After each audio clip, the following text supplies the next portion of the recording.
best custom trucks and cars in the game. People don't come here for what they need. They come here for what they want.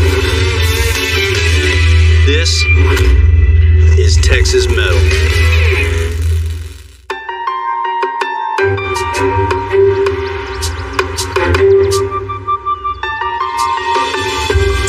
What's up, Ryan? What's happening, Bill? All right. How you doing, man? Dang, you got a lot of trucks here. Got a few. Good thing. Since you sold mine. Ryan's an old friend from the north side of Houston. Him and his family sell wreckers and towing equipment. The last wrecker I got from Ryan was a 2022 International. We made it look good. You know, it was different from every other one on the road. It kind of became a legend. You know, everybody kind of knew about it in the scene. Ryan took it to a tow show. He said, hey man, I got your truck sold, so I pretty much didn't have a choice. There was a guy out of Louisiana that offered us some money that we really couldn't refuse. So I called Bill up and he said, go ahead and pull the trigger and sell it. Hey man, the time's right, time's right. With everything you do to these things, you make my job easy selling the truck. You know, I liked it, but I just want that extra room and a black one. You got me hooked up, right? Got it here. It's here. I'll go grab it and pull it up for you real quick. Appreciate it.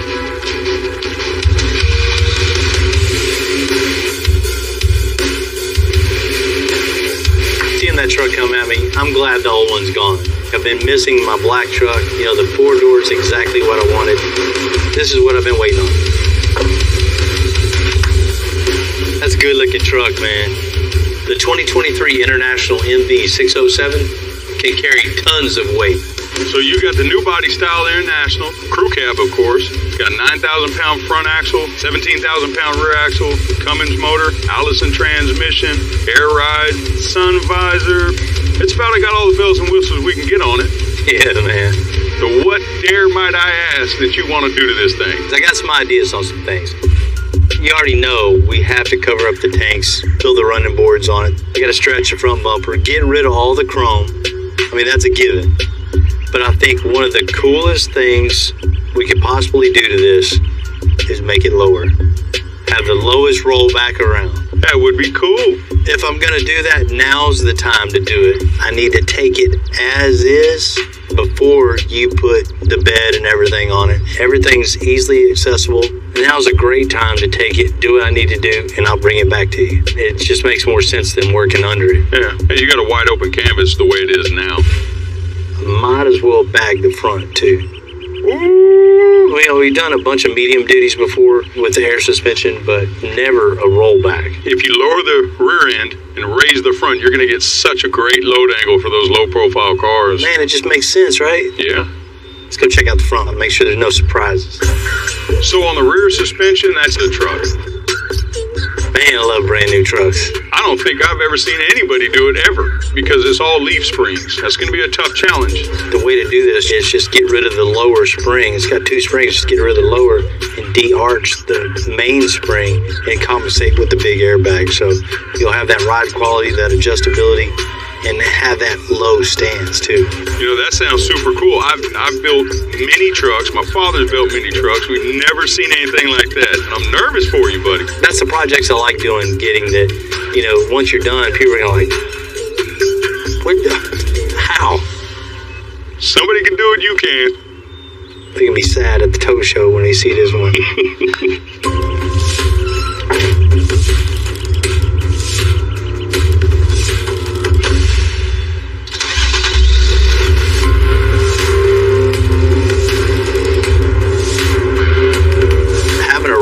Shop is instrumental in day to day. It's just a must. There's many things to pick up, drop off, and you know, I never knew that I needed a wrecker so much until not having one. If you've been paying attention, you've probably been noticing our builds have been getting bigger and heavier and heavier. That's a job for the latest and greatest pound bed, so it'll handle whatever we want to put on the back. No restrictions, no limitations. Don't get me wrong, the last wrecker, I loved it. It served its purpose well. It represented the company well. It was just time to move on and upgrade.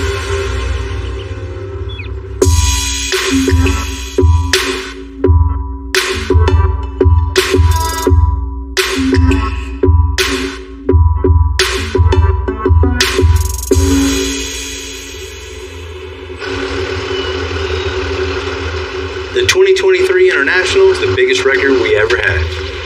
To do the suspension I got to get this truck up in the air, but we don't have a lift that's big enough. So first things first. Oh man. I told Carlos to get on the phone and find us one. Ronnie, you telling me these things right here are gonna pick this big truck up? Yep. I don't know. I'm gonna have to see right now. You're about to see it.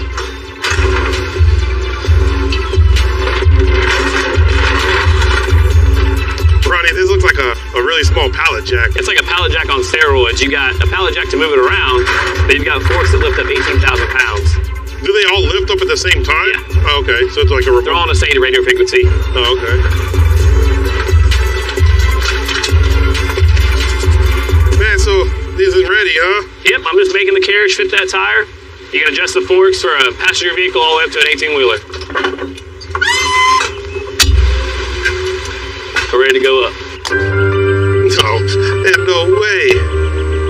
Easy, huh? Man, that's crazy. Just sitting out here in the middle of the parking lot of this big ass truck. So who's using these things? School districts, municipalities, anybody who does 18-wheeler work is using it. How high is this thing gonna go, man? Right about 6 feet. Man, so I could walk underneath this thing. Yes, sir. I don't know if I want to, but that's a lot of trust. That's a lot of trust to be able to be under this thing with that. Well, Ronnie, you know what? I think you convinced me, man. I think this is exactly what Bill's gonna need for that record build. So perfect. I need the truck back, but you can use the list. Yeah, definitely. Well, we know how to take them down now. All right. Cool. Thanks, Ronnie. You're welcome.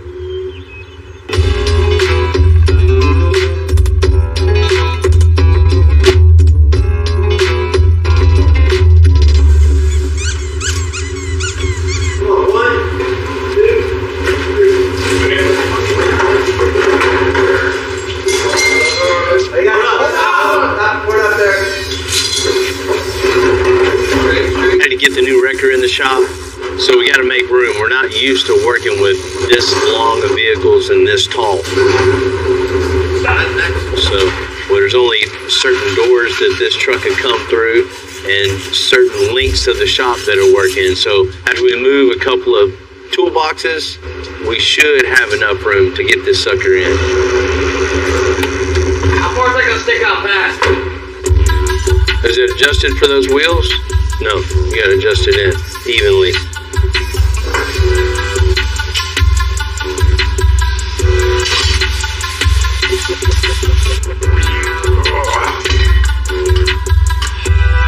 Oh yeah. Man, I'm kind of anxious to get going on this. For sure. I am too. We're gonna make this one just over the top. There won't be another one. I know I say that a lot. It's true. There won't be another one like True. this. First of all, we gotta get rid of all the chrome on it. Of course. We already know. Guaranteed. I don't know if we're gonna have an accent color or not, or just all black. I don't know yet. I'm still working on that. Yeah. But what we are gonna do is make this way lower. Hell yeah. I know you've never seen a lowered record before, right? Not a rollback. Right. No. There's a reason though, because if you lower one of these, higher up the bed has to go. You don't want that because your bumper is going to be hitting the bed, right? It's going to be difficult so to you want that lower in the back.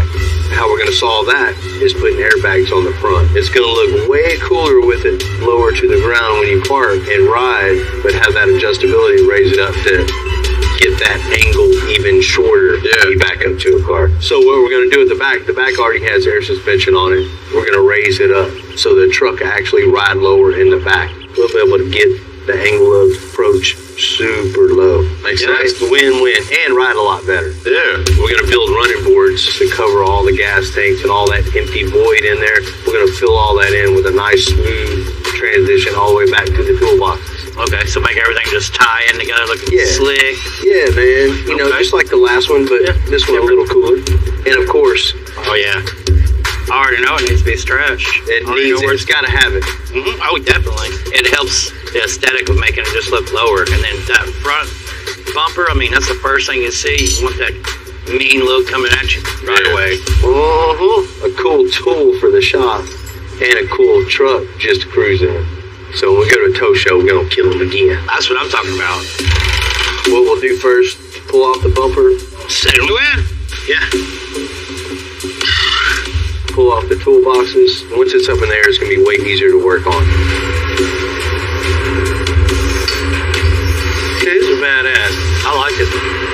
It's the way we used to have to do it with the forklift. Alright. Count down. 2 inches from the glass now. No Go more? up a little bit more. Tell you what, let me look at it real quick. Let's do it right here.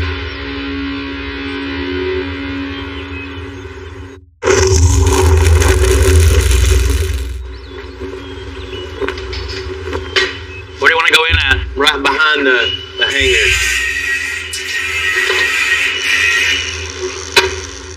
Of course, every suspension we build is totally different. But there's nothing really unusual about lowering this massive 2023 International truck. Ready? Yeah, I'm ready. Just its size and all the geometry makes this suspension a challenge. All right, man, we're going to brake hose here, whatever. Disconnect the brake hose. Okay. And that, drop this axle. We're going to take the springs out. Okay. We're going to go get them de-arched. Come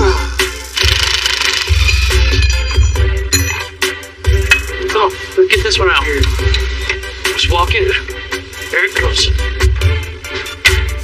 You see the factory leaf springs have an arch to them. And this holds the load up of the front of the truck. Come on, there. Go. Yep. Basically, a thick metal here, arched, is the spring when it's going down the road. So how we're going to lower this is take that spring out. It's called de-arching. So we're going to send it off to the spring place. They're going to take that arch out of it, and we'll reinstall them in conjunction with an airbag. So with the spring being de-arched, it'll let that suspension come all the way down.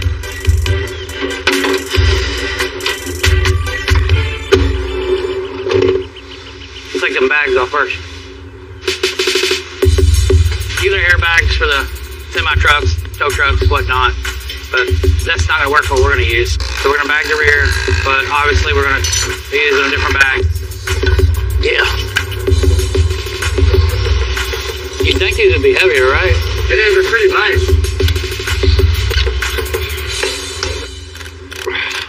And budge.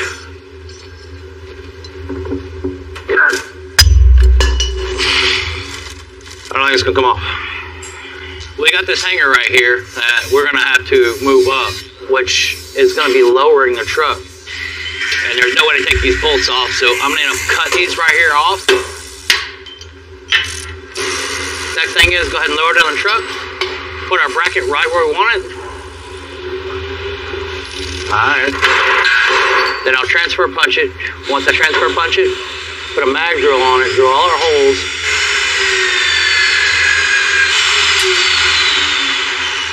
Once we do that, the bolts in it, and by moving it up, that's going to make our suspension lower.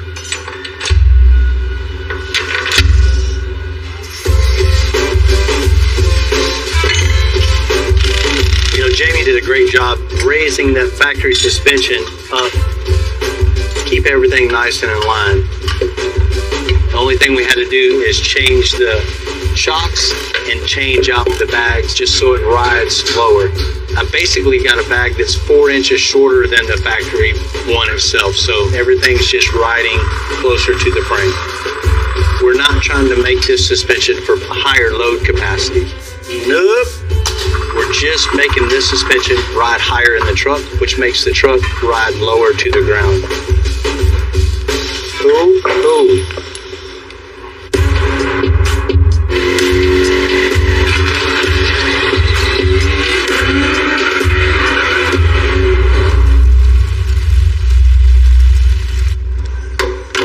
We gotta have some steps on it. Me and Bill set up this piece of tube here. This is pretty much where our step's gonna be. This simulates our step. This simulates our other step. So it'll come out, down, step. So you have something to step up on. I'm gonna start out by welding it to our hangers that we have here. Get it all attached.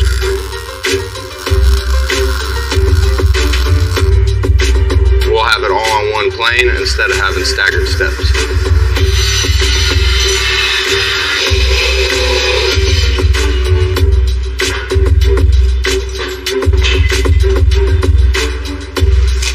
Let's tack a piece of flat bar over here. Okay.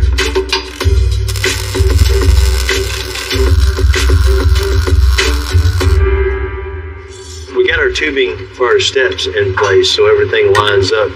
Like this had a chipboard, and you can see in real time what it's going to look like. We've got our template for the step itself, but it's looking too bulky down here, so we're going to trim this off so we can make the running board a lot thinner down here, so it don't look so bulky. So it kind of matches the bottom of the box. So we want everything to have that nice flow with the step all the way into the box itself and not just hang down and look weird. All right. So what we're going to do is just chop this off at a 45. That way our step looks a lot thinner at the bottom and matches up with the bottom of the box itself. So chop this out of the way and then we continue our template for the step itself. Unbolt this. If you got this cut, then we can split it there, then it's easy to get to.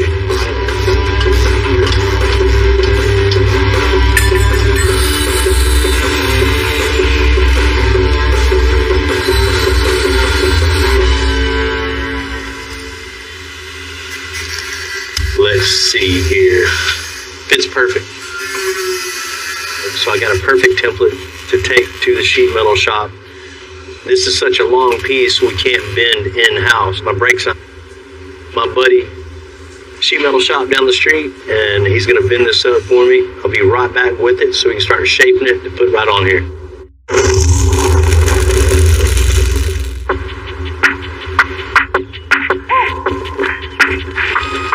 Most wrecker drivers wouldn't want their truck riding too low because obviously they'd be worried about the functionality of it. But I want our 2023 International to ride low and still perform like a work truck. To be able to let it go lower, we de-arch those front leaf springs, flatten them out a little bit, giving us those inches we need to install those bags and make it ride low. Hey, Dustin. Hey, come over here and lift this truck up some. Yep. I just need to go up a few inches. I think right there might be good enough. I need to go back. Let's bring it down like another inch. And then we'll take two mollywopping it. There's the bolt.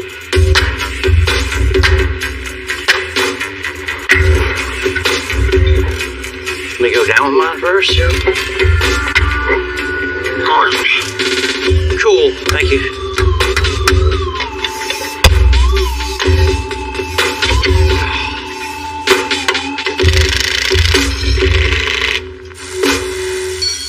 Oh man, I'm so tired of fighting everything to do.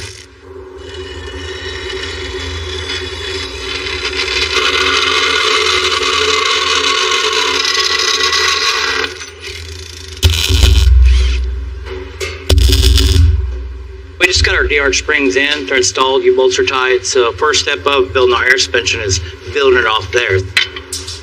This is what my lower plate's going to sit on my bag. You got to start from the base and build up.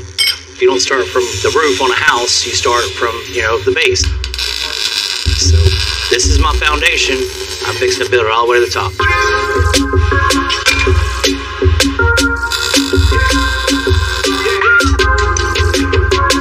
We're hitting that right now. It won't, it's hitting this. We gotta move that now. What I'm doing right now is removing the air line for the air brakes bracket, just for clearance issues. The same thing with the shock. I'm gonna go ahead and remove that. The next thing is go right here, bolt onto the frame. You can see where our airbag's going to go right between these two plates, and that's going to expand to raise and lower the suspension. Like pretty much every vehicle we do around here is different in one way, shape, or form. If it's different size wheels, trying to get a little lower, higher, there's always obstacles, and you adapt along the way. So what we did is utilize the U-bolts to bolt the lower bag mount down to the axle, and the bag will bolt to that. And in this bracketry, just use some DOM tubing, and that's our lower shock bolt. We're about to weld all this up, paint it all, and install it with the bags. Bolts right down over the leaf spring with the U-bolts. So sandwiches everything together to the axle, so everything's all in one.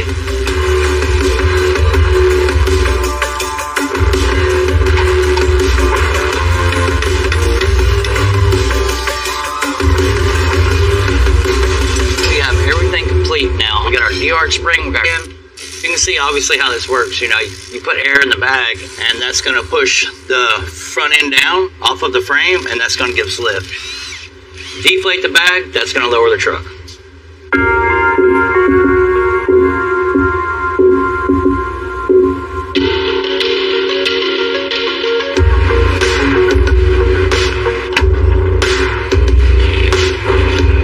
Right there. We just got our sheet metal back from the sheet metal shop. They did a great job bending it. The whole thing we're doing is trying to make a cool record. So we got an extra long piece, so we're gonna cut a little piece off to put on the truck. So we're gonna take this, whittle it all down so it fits the fender perfectly, so we can make that perfect shape to the fender.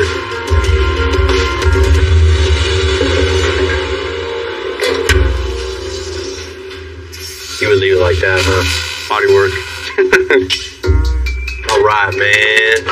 So I'm gonna take that piece, put on the truck, use some chipboard, make a perfect pattern,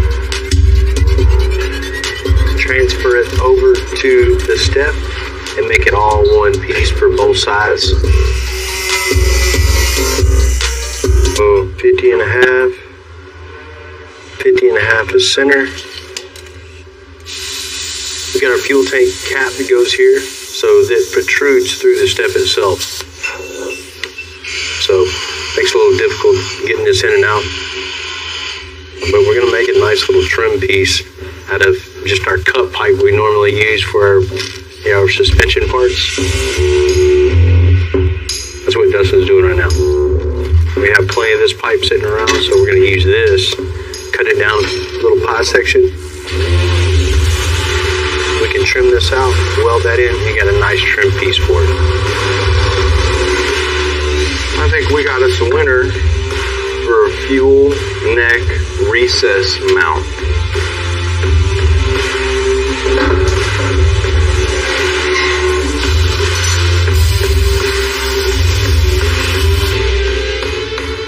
Let's go. Money shot. Y'all going like that? Yeah. Yep. Cool, we got our steps in place. Man, it's looking really, really good. So the next step is to anchor it. So I've laid out a couple of nice proportions of where we're gonna drill and tap it. So you got a nice solid step and it's thick enough to be able to drill and tap. So we'll have our perfect anchor points that are super strong and in nice proportions.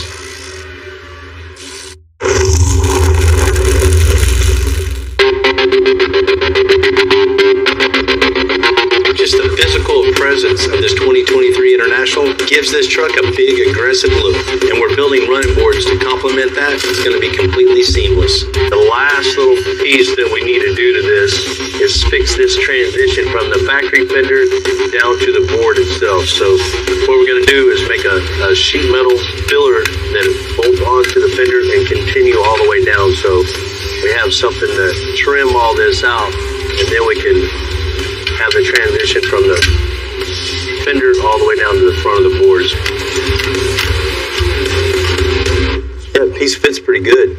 Now we got a nice transition from the fender down to the running board itself. So next step is tack it all in,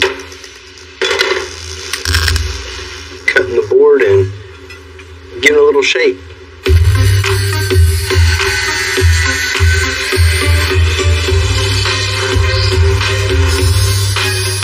I'm going to go ahead and cut out a cap piece now.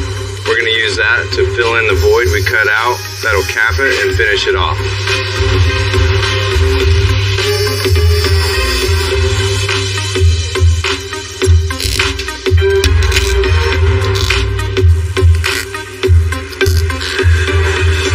Alright, we got our cap all welded in. We're going to let it cool off and then we can grind it.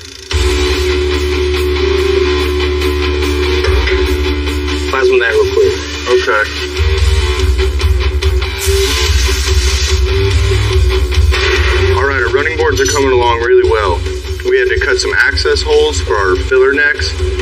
Yeah, right over there. So to finish these off, I'm gonna go ahead and set them in there flush, tack them, weld them, and buff them, and it'll look like one piece.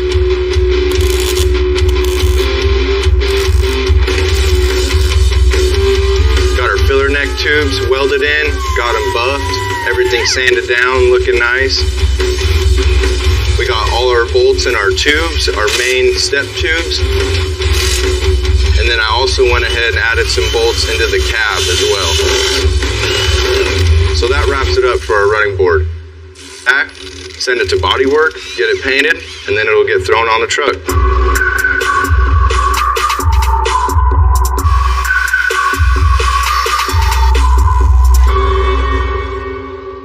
It's time to stretch this bumper. You know, we can't just have the stock bumper on this truck, you know. When you stretch these bumpers, it really gives that aggressive look, so I have to cut this thing. Velcro.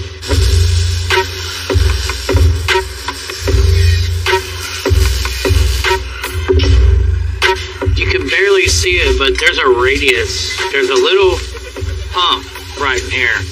Maybe you can see it like that, but it's kind of weird the way it shapes. It's not straight across, it kind of tapers. So just to make quick work out of it, so what I'm going to do is cut right underneath it. You don't hardly ever see a stretch bumper on a wrecker unless, you know, we built it. But on semi trucks, it's a very common modification. You know, we're trying to duplicate that somewhat, but make it way better.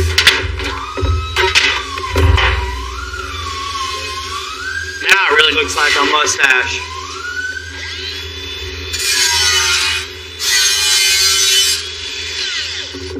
I'm just gonna tack the top of the bumper, which is the bottom of the bumper, onto this, and then I'll have my filler pieces. Hey, fellers! Hey, y'all's help real quick. Let's get rid of this up. You wanna tack it up, Brian? Alright, thank you. We got it tacked up now. This is the gap I'm gonna fill from here to there. So I'm gonna do it in sections. I'm gonna do the left, the right, and then the center last. First thing is rolling this piece of metal to get this radius. It's just a reference right there to where I really need to start rolling it tight. Making sure this radius is the same as that one is key. So I'm gonna make sure I roll them the same, because I don't want it to be tighter on one side and not as tight of a radius on the other side. They have to be exactly the same. Yeah, that's close. If I stomp one of them, flatten it out, I'm stomping two of them. I'm not just doing one at a time, so it turns out evenly. I want everything to be symmetric on both sides of the bumper.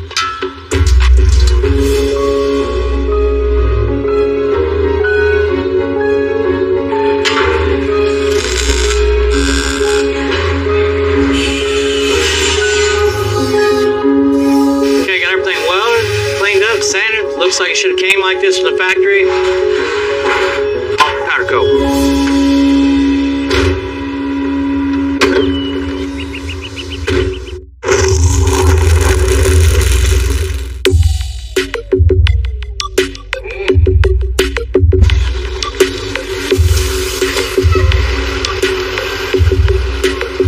With the suspension done on the 23 International, I sent it back to Ryan's shop to get that bed. So we got Bill's truck in here today.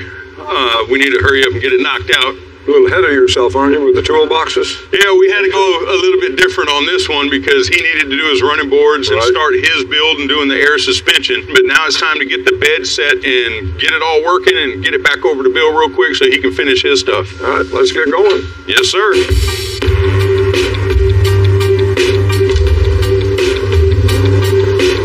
You want to watch that hose just so he doesn't back on it?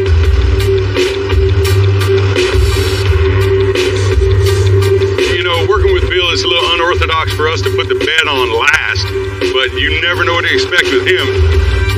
It's set. Now we're going to weld up the frame of the truck to the subframe of the bed. Now we're going to set the pylon so they can get the light bar on top. And then we're going to get our hydraulics up and going, and it's a downhill slope from there.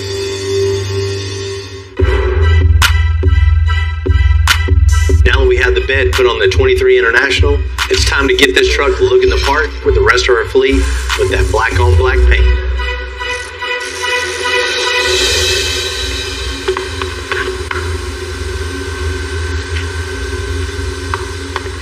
What I have here is the parts off of the new shop worker that we have. I'm about to start the sanding process. Of course, you know here at Extensive, we pretty much dechrome everything just to get that custom touch. You really want to sand it. You want to give it a lot of grooves and gouges so that your primer would adhere to it. If it's not prepped properly, later on, air, water, anything could basically get up under it, contaminate it, start it to peeling. Once it starts peeling, you got to start all the way over. Alright, got my primer in the gun, ready to go. We're going to get a couple of coats on this thing and let it dry. Normally we just use mainly high build primers on things that are textured, like all the plastic pieces. We try to sand a lot of the texture off before we prime it. But the high build primer gives it a real solid base to start with.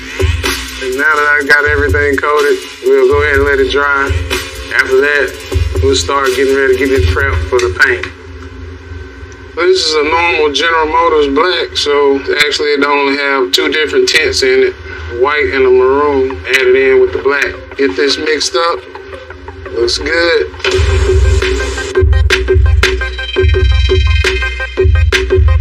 Now that I've got my black base on, looks good. Everything's evenly coated. I'm gonna go in, shoot a couple of coats of clear on it. Everything looks beautiful, shiny, perfect match, as usual. Put it in just like this, and then we'll flip it up.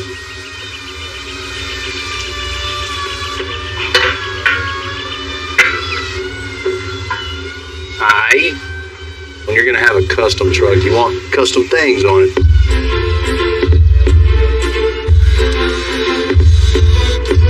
The last thing we're gonna do for the wrecker is install these fenders. But their sides, yeah, we gotta raise it up 3 inches.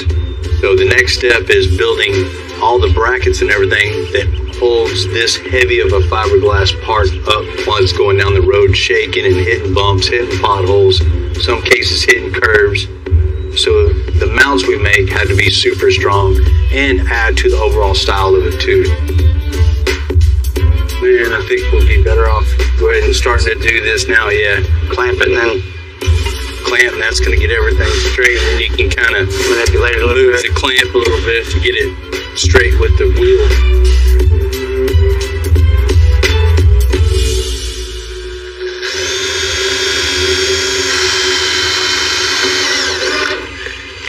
After about a couple of hours lining this fender all up so it's nice and straight, they're parallel with each other, both directions, nice and level. We have our major brackets in place, so now we're just building off the bracket itself, coming over to the fender. Then we can start attaching all this. Then it'll finally be a fender bracket after that. Just straight down and out once we get this. Yeah, I think so, man. I think it looks better like that. Or just ties into this and just floats. Exactly. We're gonna do that.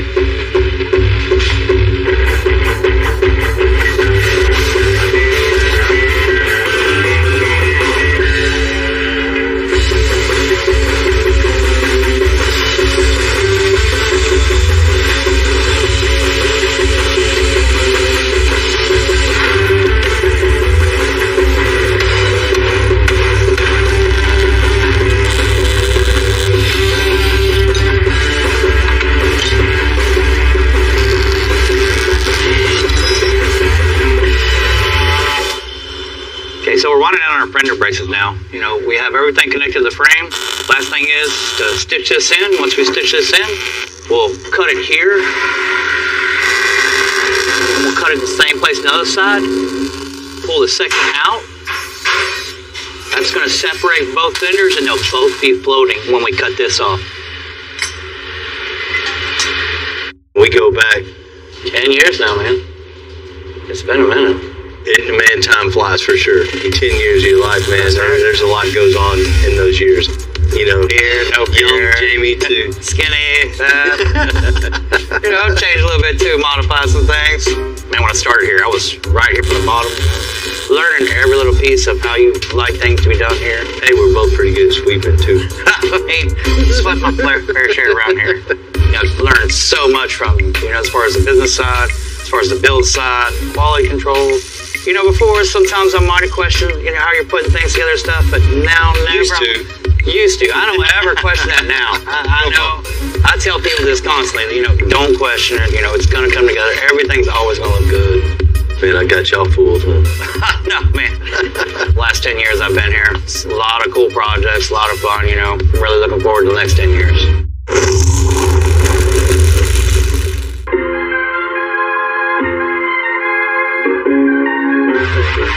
For us, having a shop record that looks good and performs good, it's totally instrumental for what we do here every day. And we need to get it to work right away. So we built out the fenders, installed custom running boards, and of course, made it low. You know, I definitely believe what you put into something, you're gonna get out. And this truck is a testament to that.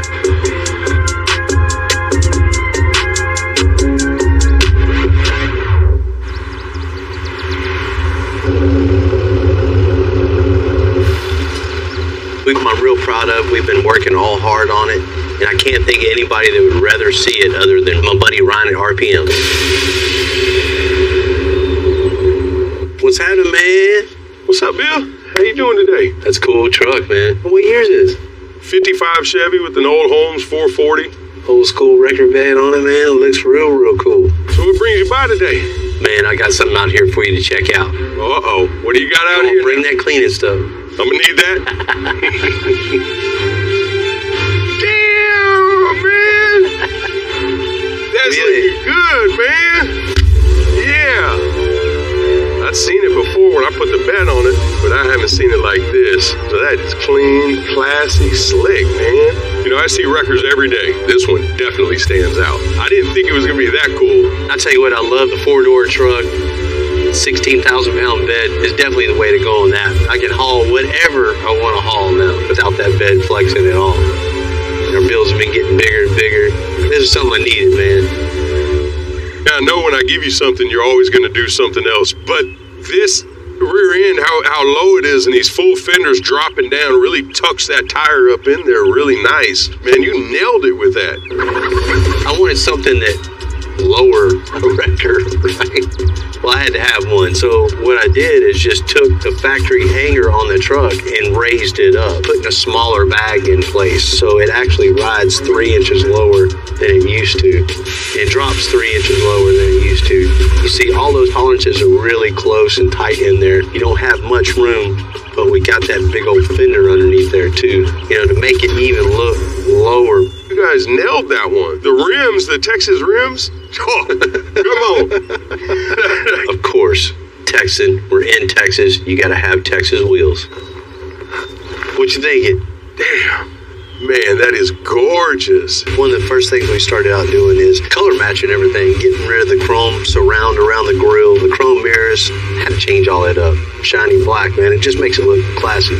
De-chroming it, putting it all black, just made it really look sinister. It's just a tough truck. If I told you that was an extensive record, you'd say, of course it is. Man, it's such a big truck and skinny bumper. So I decided to cut the bumper, lower it down so it matches the same height as the running boards also. So everything matches and flows together. You know, those running boards really are clean and slick, man. It really sets that stuff off. It just ties all that in together and hides all, sure. And you can tell it's way lower now in the front, too, than it used to be. I told you I was going to bag the front of it. Check it out. You really did that? Oh, wait. You really got that done, man. Yeah, man. You know, before it had, 11 inches in between the axle and the bottom of the frame. So what I did is took the leaf springs off, de-arched them, so the axle comes way closer to the bottom of the frame and the bottom of the oil pan. So it rides way, way lower, but it has that adjustability of the airbag, so we can raise the front of the truck up, drop the back down, and have that bed angle so you can get lower vehicles on it. And it rides way better also.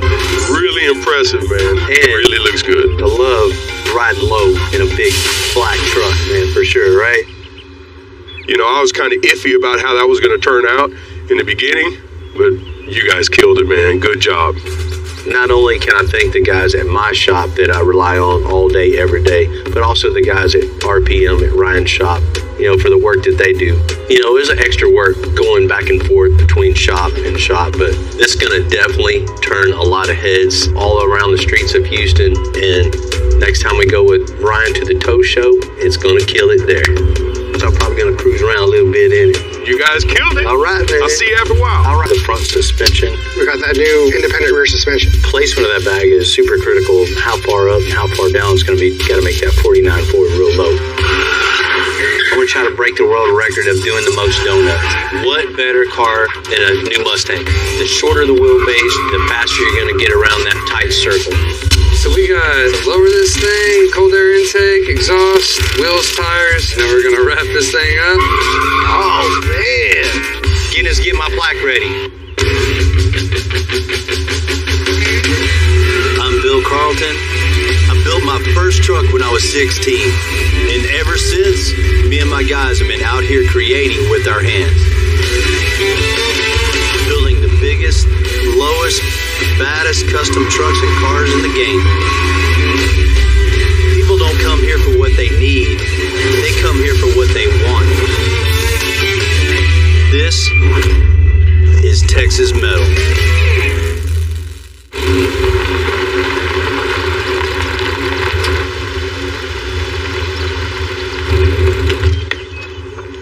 What's happening? Hey, Bill. How you doing, man? Good morning. Hey, I appreciate you guys coming out. Well, we're glad to be here. You know, I had this crazy idea of breaking a world record of doing the most donuts in a car, and immediately I think about you guys. Since I was little, I've always had a thing for going fast and doing burnouts and donuts. Recently, I had a real big idea. What would it take to set the world record for doing donuts? It's currently 280 in a row. Well, you know, Bill, one of the things that we remember so vividly is the project that you did for us about 5 years ago. You built the Boots for Troops truck. You remember that truck? Oh, for sure. And it was big, and it was bad, and it made a statement. It positively impacted so many active duty military veterans. We couldn't wait to get with you again and do something else. You've always helped me out, and of course, I see you're going to help me out one more time, right? We're glad you thought of us. You know, I needed a car with a super short wheelbase with a lot of power. It's the 2023 Ford Mustang GT. It has the 5.0 V8 motor in it. Gotta have it. Yeah, and manual transmission is what we've got here, so I hope that works for you. I mean, this is perfect, but you know I'm gonna do a couple things to it, right? We expected nothing less. All right, out with it, Bill.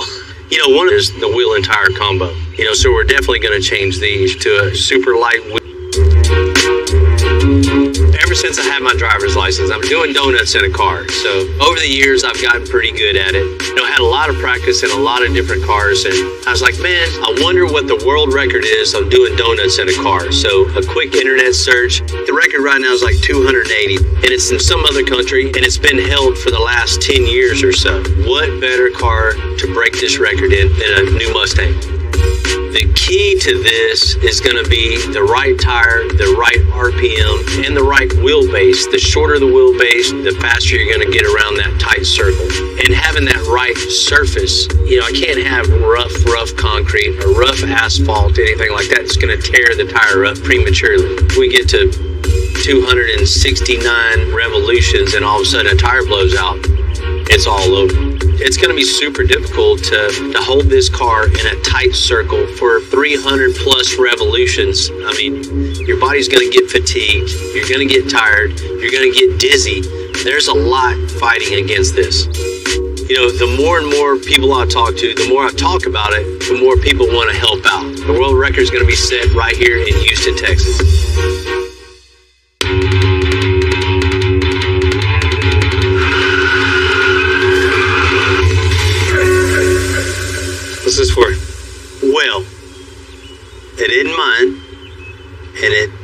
customers.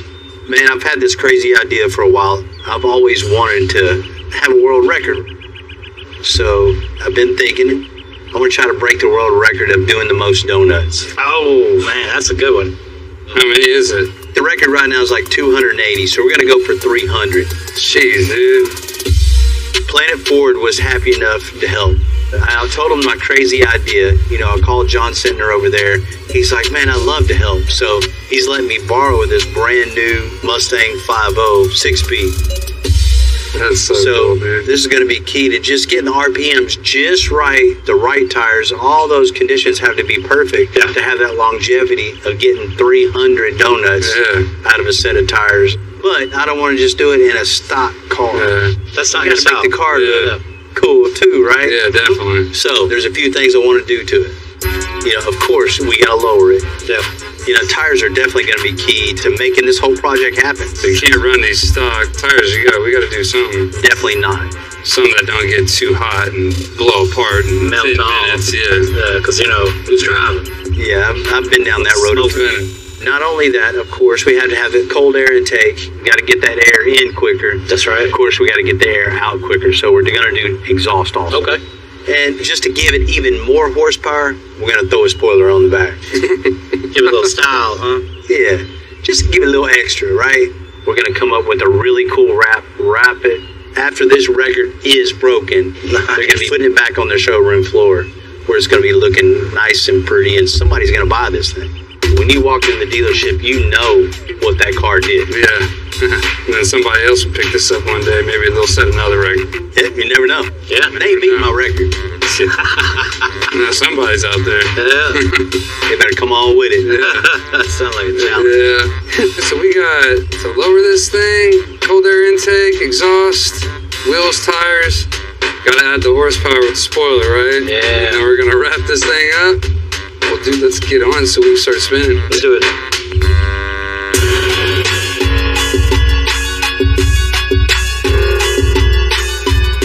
Yeah, that's it.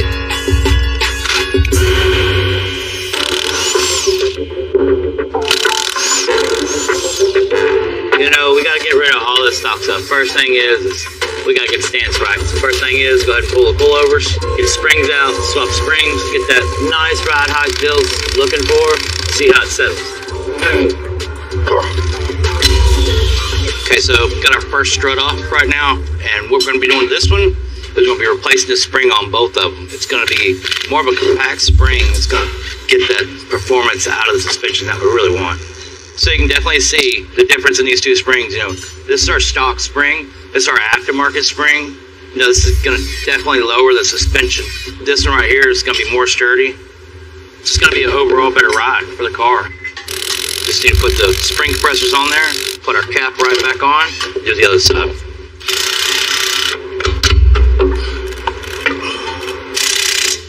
Okay, so we got all the springs out and these springs in. You can see it's kind of shorting the strut up. Well, that's going to give us a lower ride height right here. So, got the front done. Now go ahead and move on to the back.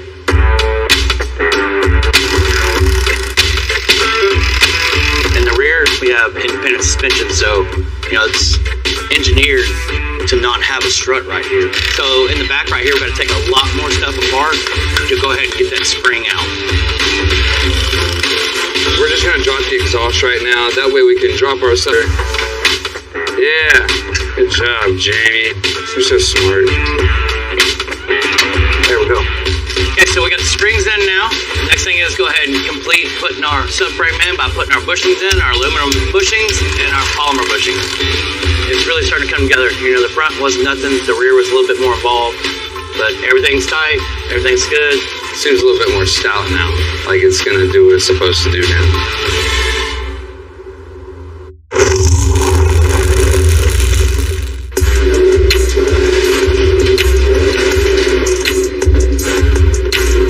I've been talking to a lot of drift car drivers about the world record attempt for the most donuts.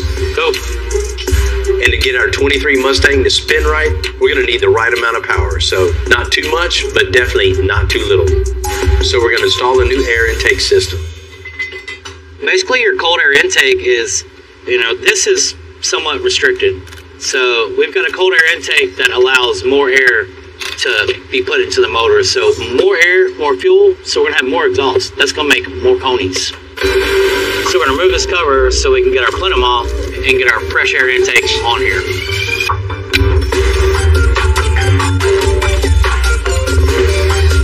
And you can see just by looking in depth, you have a bigger fresh air inlet than what is stock. So I mean, you're just getting more air in.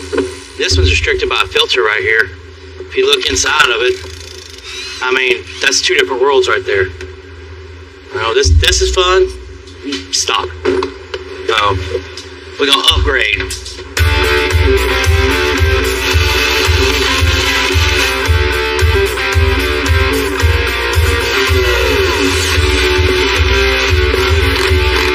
Let Jamie throw on our nice liner, and we can throw this filter on, and that's that.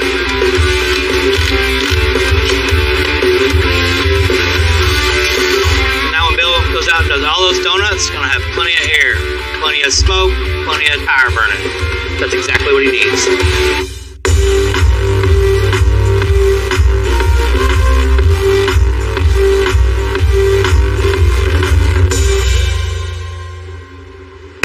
Uh-oh. You know what that means. Yeah. What are y'all doing? Why are y'all sitting so close together? It's cold outside. It's cold. Hey, on the 49 Ford, we're off to a really good start, but that's all we got is a start right now. Getting started on this. It's going to be great. You know, we got it in the shop, built a brand new frame, front to back, all the rectangle tubing. And we're not going to have any flex out of that. Nice. You know, mounted the independent rear suspension on the new frame.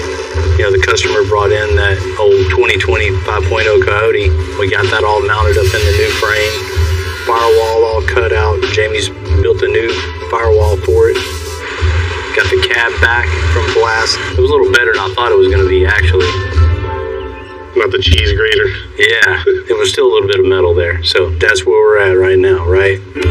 You know, the next step is building all the front suspension. So we're going to build new upper, lower control arms. Of course, place the bag in there. Got to make that 49 Ford real low. That front end needs to be on the ground. Mm-hmm. Going to need your help with spindles, brakes, get all that coming in.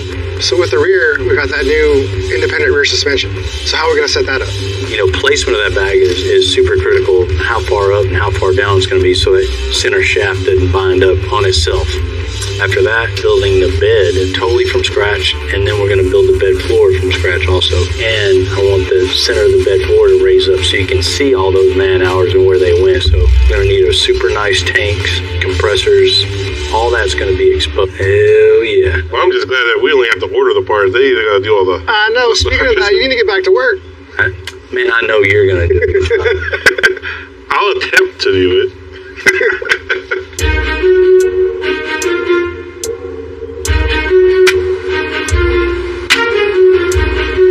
The 49's an iconic Ford pickup truck. Everybody loves these. A lot of people like the front ends and they like the beds. You know, they're a little bit different than the Chevys. This is a cool looking truck. Got a good platform. They're doing some awesome stuff so far, so this will be a cool one. Alright, so we're going to start on the front suspension now.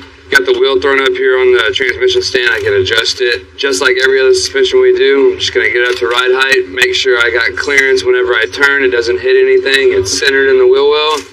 See what it looks like when it's going to be laid out on the ground. Right now. Oh, I can even come down some. We got plenty of brackets to roll the wheels. So now I take this half by half and I can attach it here to here. So this bushing sleeve right here to the lower ball joint cup. I'm gonna make me a mock-up lower control arm. So using this, I can get my point, I can get everything that I need to be able to take this to the table. So there's our jiggy jig Jiggersons. We're gonna get jiggy with it. Now we got this tacked into place. I can take some measurements, go clean some pipe, cut it, and bend it, come back here and fit it on.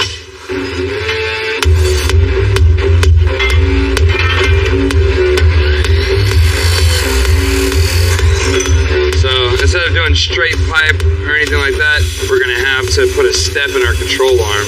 So it's gonna go flat and then kick up. That way whenever it's fully inflated, the bag isn't fully stretched out all the way and it's a little bit more relaxed. And it'll also make this thing ride that much better. I have to go try it, because I don't know how far I gotta do. What? Perfect. How did I do that? Some days, man, I wake up and I'm just like, feels good to be a gangster.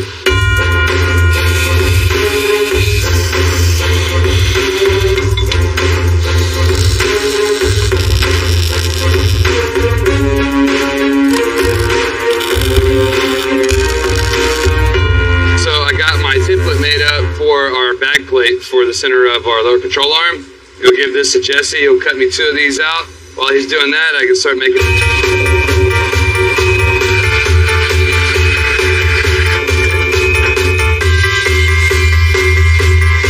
Thanks so much, dude.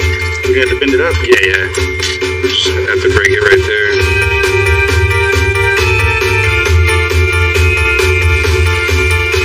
Yeah, 3/8 is perfect, man. Alright, so I've got the driver's side done.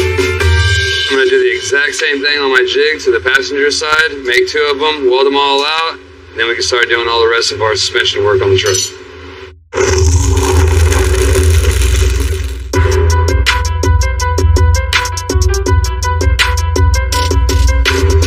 Now that Ryan's finished up the lower control arms on the 49 Ford, he's moving on to the uppers.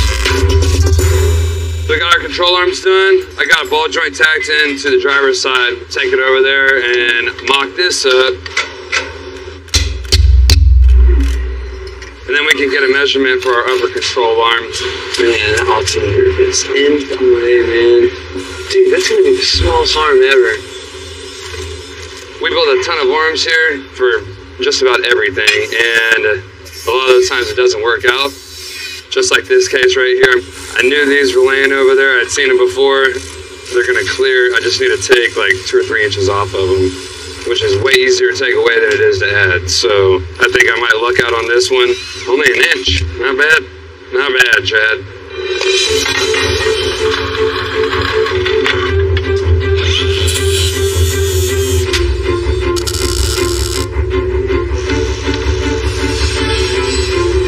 This all traced out, can mirror it, that way I can make 2 of them the same. What you do to one side, you gotta do the other. Got my lines made, I can put that there, tag it straight to this piece. I already got these pieces made for the arms. All I gotta do is just figure that out. Be good to start making our second arm. It's real close, but we gotta make a few changes to the stuff we have here. So the frame, we're gonna have to notch it for all of our lift that we're gonna get. And then the header, we're gonna have to just take out this front tube here and make a 45 and go up straight. So you gotta sacrifice those few little things, a little bit extra work, but it saves a bunch of time using these control arms rather than making a whole new set. And we'd probably still get into that anyway. And then we can start making the upper tabs for the control arms. What I like to do with these shackles here, frame where I think it needs to be just by taking some measurements. Then I can cycle everything as if it were, in motion if it was rolling down the road. It's not rubbing anymore now. Perfect. Alright, so I got my 3 templates. I can use this one for the front too, but these, unfortunately, I'm going to have to make individually for both sides. So I'm going to lay all these out, and I can just knock them all down into smaller pieces. Take it over to the bandsaw and get these ones I can't get with the shear, and then spend some time with a grinder.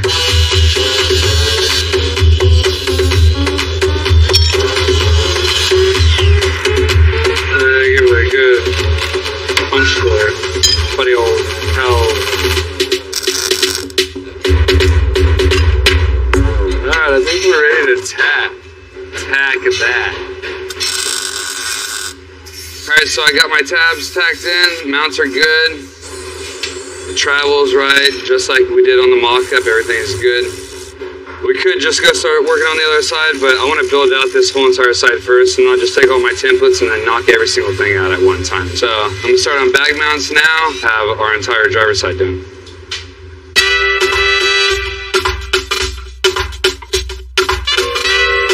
We've almost finished building out the 23 Ford Mustang for that test run. first, Jamie and Ryan are going to add that new performance exhaust. We'll be able to get more airflow and even more power. It's going to be loud, raspy, it's going to have cutouts. It's going to be perfect for what we're going to throw at it. It's going to sound awesome, and it'll look good too. This is like one of the best looking exhausts I've ever seen. Make them go down level. That actually looks better like that. One step closer. Burning the tires off this thing. Man, dude. It's a really nice exhaust for this car. The bends, the slick, bands, everything is 100% polished. awesome on this Man, we just have to mount the wheels and tires. We're done. Look at that. You know, 555s, man. So those are them, huh? Apparently these things aren't going to get too hot, huh? We'll see about that. Man, this thing looks real good. It's got that stance, that aggressive stance Bill always likes. I mean, this thing is ready to hammer. Awesome. And if they're going to hold up to what he's going to do to it, man, that's even better. I'm eager to see how it sounds out there. Yeah. You want to take it out? Yep.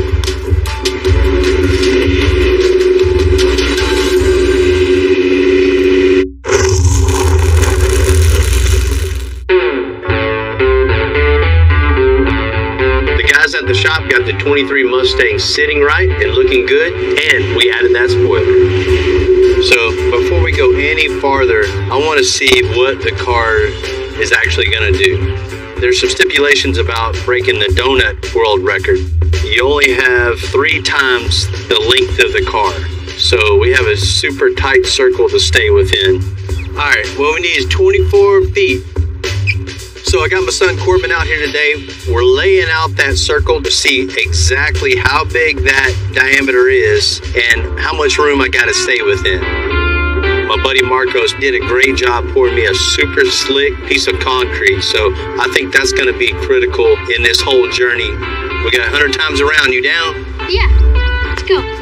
Today I'm going to shoot for 100 just to kind of gauge tire wear, to see where we're at with everything, but I'm definitely going to beat that world record.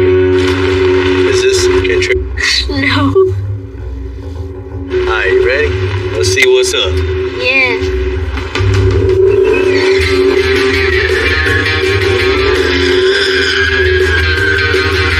At first, it's super simple to stay in this circle.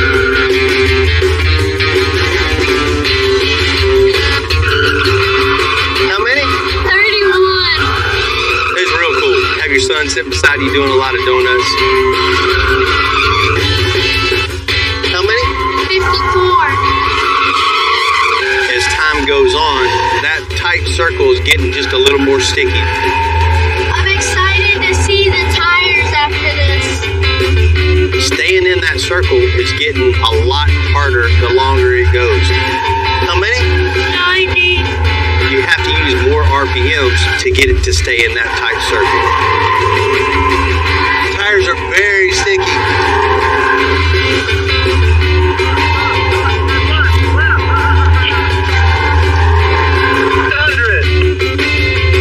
I'm dizzy. Are you dizzy?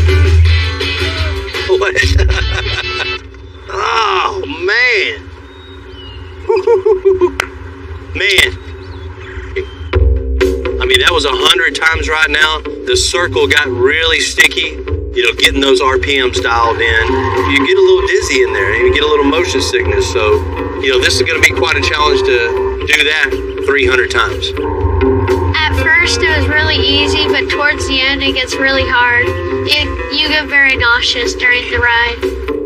And also, you know, I hit one of the cones out there. You know, if this were for real, I'd have to start over. That wouldn't count. I'm going to go back to the shop, figure out a couple things, and when I come back, it's on. Guinness, get my plaque ready.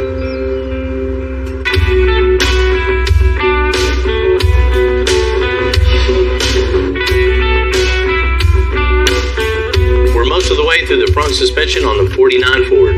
Next up, some bag mounts. So normally when we set the back brackets up, we like to center everything in the center of the control arm. But the upper control arm is going over here. It's so far over to the right, and that's usually where I put my shock. So I'm not going to have any shock room over here on the right side of this arm. but I also have a tie rod and my steering for my rack over here that's on this side. I want to put a shock in this area somewhere. So I'm going to offset the bag breadth to this side of the control arm as I can get. That way I got enough room for my shock to miss my rack, to miss the bag, and to miss the tie rod whenever we're turning. So with all that playing, this is how we're going to do it.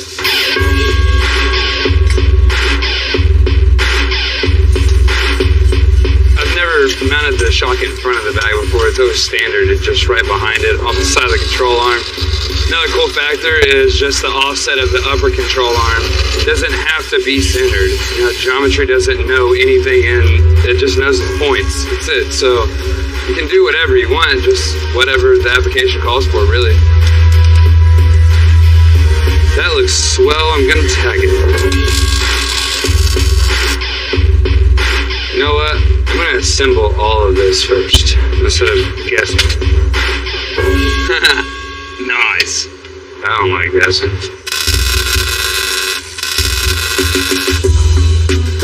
You know, going around the alternator and missing the headers is going to be beneficial later on for us, and it looks cool. So it's a little bit different than the last one that we've done, and doing something new is always better than doing the same repetition over and over and over. I'm going to go give them to Jesse.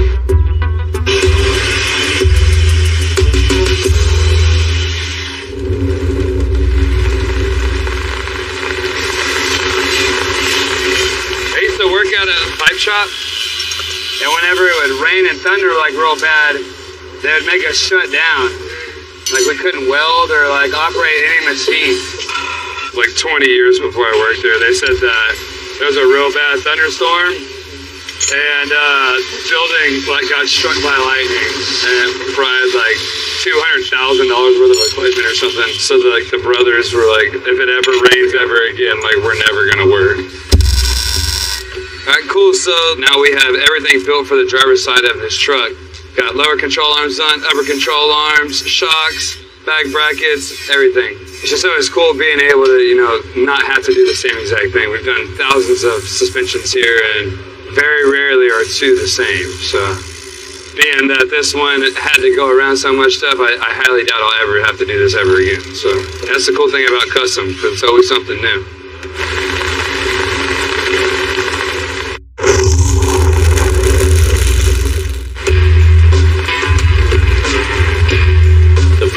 Ford is just a really big build for us. Now we can get on to the rear. So today we're going to mount rear airbags and the shocks. We can see exactly where our wheel's going to be, where it's fully compressed and when it's at full droop. So we know exactly what we're working with and where everything is going to be whenever everything is said and done. So let's go clean some pipe. We'll talk about it when I come back with the clean pipe. So I clean this dang old piss out. We're gonna put it right here. Do dang old, man. Dang old, clean this dang old thing, man. Dang old man. Alright, so after making my template, I decided to make this little piece, and I can make my metal piece just be small instead of going the full width of the control arm. We don't need to take up that whole entire space. We just need this corner of it, and it doesn't need to really be super reinforced and overkilled. So we're gonna make it simple. I can take it over to Jesse and have him cut it out on the table for me. I'm gonna put bends right there in the circle, so just don't cut it for me. All right. Alrighty. 2 of them. Yeah. Thank you.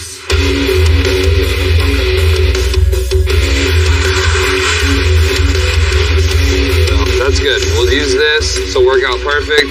I'll duplicate it, make 2 of everything, and that way we can just do the other side when it's okay.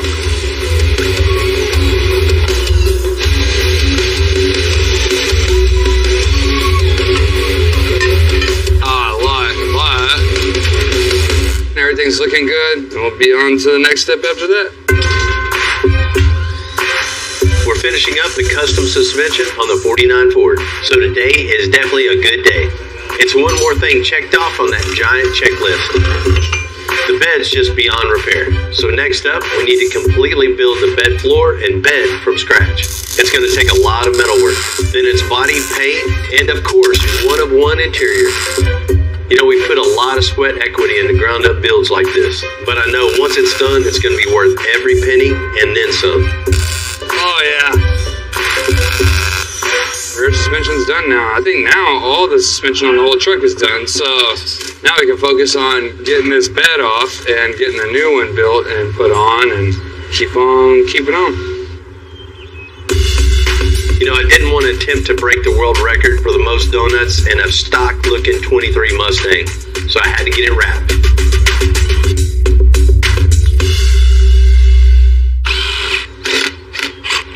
One thing I learned from the test run, the car just didn't have enough power, so we're going to add a Pro Charger for that extra power that I need. We added a cold air intake, tried it out, and once the tires started warming up, it wasn't cutting it, thinking it was going to be enough power, but it just wasn't there. So we went ahead, we pulled the cold air intake out. We're going to install a Stage 2 Pro Charger kit. We're going to add about 315 horsepower, so no matter how sticky those tires get, the thing's going to have so much more power than it has now that he's definitely going to accomplish the goal for the record. So the first step's going to be start disassembling everything. We're going to pull the front bumper cover off to make room for the intercooler, and a couple things off the motor. The coolant reservoir is going to get changed just to make room for everything, and that's where we're going to start. We got the expansion tank removed and the sway bar removed so we can make room to get our drive pulley for the Pro Charger installed. So the drive pulley mounts to the factory crankshaft pulley. There's a belt that goes from here to the Pro Charger. This is what drives it. I'm going to go ahead and install this, and then we're going to continue on and mount the Pro Charger and get moving along. The bracket for the Pro Charger will be next. These brackets right here get installed to pull the radiator closer to the core support to give us more clearance between the engine and the fans. We're going to need as much as we can get, that's for sure. This is Pro Charger's P1X. It's a Stage 2, pretty good size blower. And essentially all it does is the crankshaft pulley we installed earlier, the belt will route to this and it will drive this, which this will suck air in and create boost and force more air into the motor. And that's where we get the power from. The reason we add oil into it, because there's gears inside this, they're spinning at such a high RPM, they'd heat up without the oil, so the oil keeps them lubricated. Without it, they'd go so far and then just lock up. Now we mount the power. So now we're gonna go ahead and connect the Pro Charger to the motor with the 8-rib belt. Almost there. Got it. So this is our intercooler we're gonna mount right here behind the bumper. So what this does is, as the Pro Charger produces airflow, it travels through the intercooler and air runs through it. Cooled air is what gets put into the motor. The cooler the air, the better the motor runs.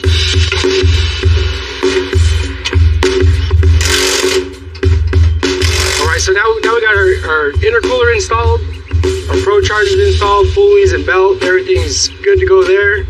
But now we're going to start doing all our plumbing, which is our air inlet side and outlet side that goes to the intake. So now our expansion tank kit is in, which was the last piece of the puzzle for our Stage 2 Pro Charger kit.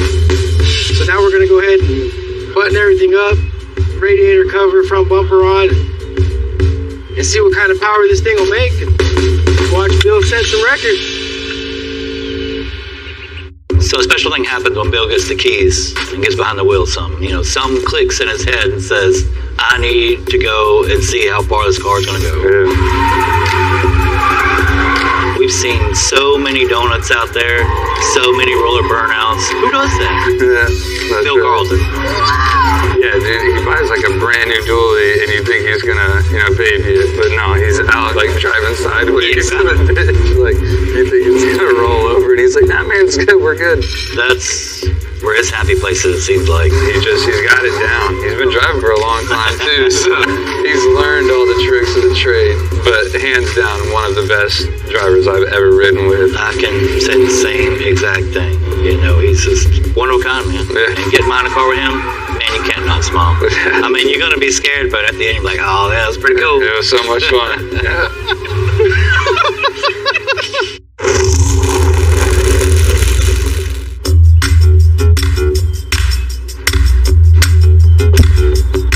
I've already done this before, so we just gotta do it in a circle. Yes, sir. You know, I've never tried to set a world record before, never tried to break a record like this. So I'm going to give this one more attempt to make sure everything is 100% right. We gotta measure 23 and 5/8 all the way around. See, so now we're gonna be off by an 1/8 inch. What do you mean? Because it keeps moving. You're slow. Golly, it does not look like a lot of space. I know, that's what That I'm does saying not look too. like a lot. 280 times? I mean, we just did 100 last time. What was that like? Very nauseous. Oh, look, here it comes. Oh, man. That thing is gorgeous. Oh, my goodness. I've seen a stock 5.0, and this is definitely... What do y'all think? Oh, my goodness. A lot Thing is different than I gorgeous. remember. Yeah, man, we changed it up a little bit, right? Mm-hmm. We couldn't just have just old stock car if we're going to attempt a world record, right? I don't think you could do that in a stock car. Right, well, we ain't got to worry about it anymore because it's definitely not stock. It's not. Breaking a world record, you can't have a stock car. Of course, we had to hook the car up. The first thing you got to do to make a car look good is getting that stance right. It sets the attitude for the car. It sounds pretty mean. Once you do the exhaust. Yeah, it's all new exhaust, all stainless, sounds good, looks good, and it's going to get that exhaust out quick. Oh, yeah. That throaty sound, the mean sound, that's exactly what we want. We're going to be doing a lot of circles, so we want it to sound real well too. We had to make it lower, right? So we had to change out the coil springs. With the shorter ones, get that low stance. It looks so much more aggressive now, too. And we had to top it off with the wrap. The wrap is so pretty. Seeing that wrap and everybody involved along that design is going to look incredible when he officially beats a world record. Trick Motorsports got it all hooked up, looking good. It looks gorgeous. Representing my shop and everybody has helped out. So, of course, the wrap has to be on point. You know, anybody that's going to look up the world record is going to see this car. This is the tires to be able to go around this circle, you know, hopefully like 300 times. Yeah, exactly. We're shooting for. Tires are what this competition is going to be all about. This record is going to be based upon, you know, the right tire compound, different tire pressure, keeping it in first gear, trying to get those RPMs as low as possible to not just blowing the tires totally off, smoking them, throwing off too much rubber at one time. We want to minimize that and make those tires last as long as possible. Since we already did the 100, I really think you could do it. It was pretty easy the first time. Well, I definitely learned a couple of things since we were out here last. Once we did like 60 or 70 last time, the car had to be floored all the way around it. You know, it had an air intake on it, but it just needed a little bit more power. I mean, that circle gets a little sticky, you know, once you go around that many times. So Pro Charger stepped up, we gave him a call, and it's got plenty of power right now. Oh, yeah. So today you're going to try to do 280? I'm going to beat 280. You know, the record in donuts in a car is 280. So the attempt today is to beat that. You know, next week we're going to do it officially. So I want to give it one more go around just to see how many we can do today, right? Make sure you can do it. So Corbin, you will be this time. You guys be the outside counters so we make sure we get this accurate count. Sounds good. Man, I see you got the circle set up. It's looking good. Thank you. Y'all good? Yes, sir. All right, girl, come on. Of course, the car being set up perfectly is one of the main things to break this record. But I think the most important thing is going to be mental. If you lose focus for 1 second, bam, you're outside of the circle. Contest is over. All right, we'll see what happens.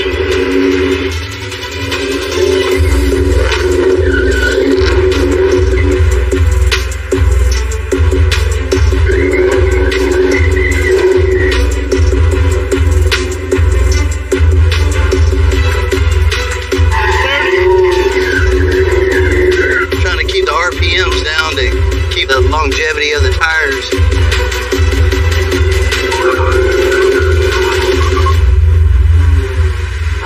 That's 60.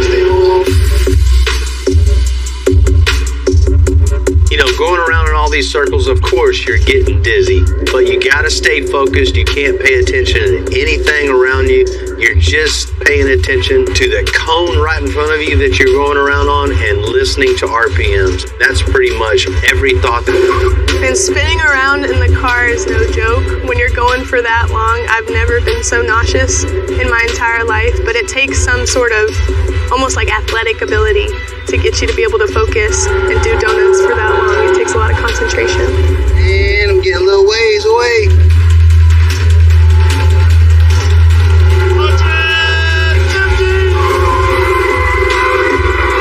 Well, everything's going good. It's super smooth. I'm dialed in till all of a sudden, just that little bit of lapse of concentration. Bumped the cone, knew I hit it. Would have been disqualification if this would have been a real record-breaking attempt. Since I already hit the cone, decided to go ahead and have a little bit of fun with it.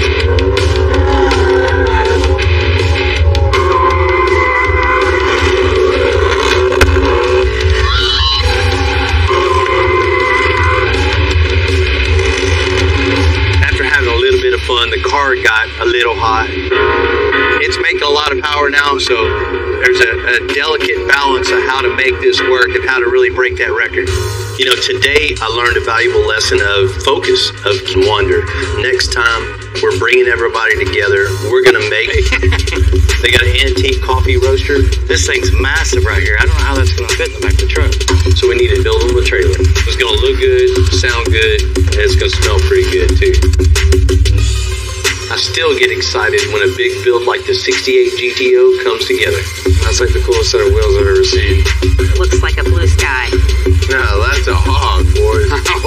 We're not looking for fuel efficient. We're looking for power. I'm Bill Carlton.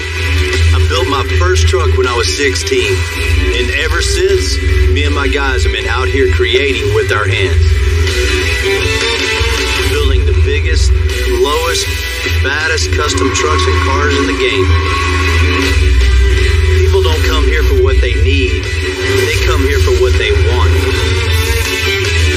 This is Texas Metal.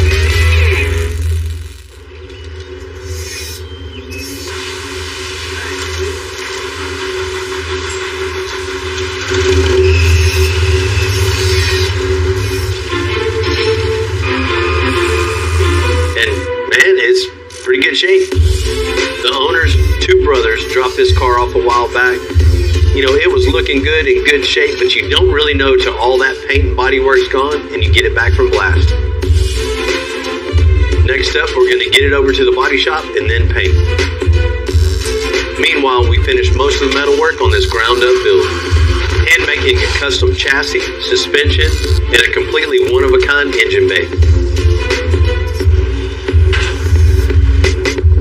Frame and suspension just came back from powder coat.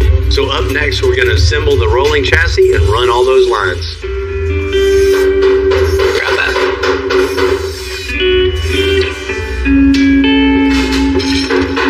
Using my head.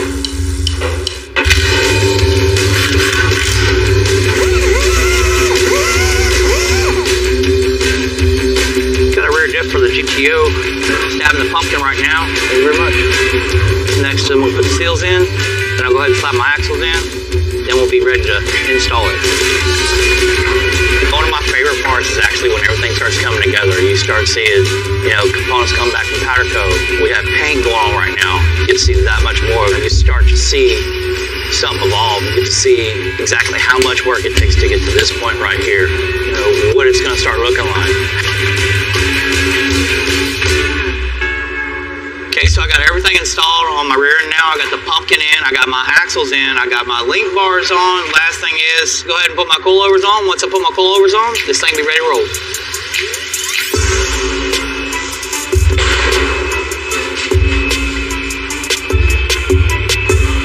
Alright, so we've got the wheels now for the GTO. Now we have this polished and this raw look. I mean, it kind of really sets it off, especially against this black frame. Man, they're just the wheels to fit this car.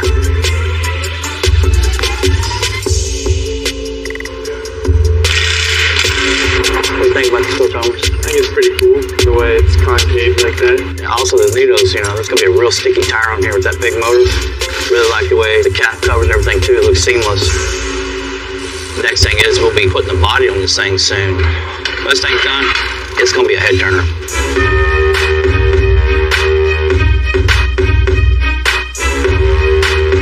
You know, the owner of the car wanted a light blue-ish color, so I'm just gonna try to pick that perfect color that really is gonna make this car stand out amongst. And I think everybody has been to a car show or in a parking lot where they walk by a car that catches their eye. You can tell somebody spent a lot of time and a lot of money on a specific car, but you look at it and go, man, it just, that's cool, but the color's wrong. And that's what we don't want to happen ever. So it takes a certain eye to pick that certain color. So that's the critical stage of a build like this. There's a ton of light blues and all these color chips that we have, man, but I think this one right here is going to fit that GTO perfectly. And it's just got that right little flip of color, small hint of metallic in it. The sun hits this color on that car, people are going to know that, you know, that isn't just any old GTO. There's something special about it.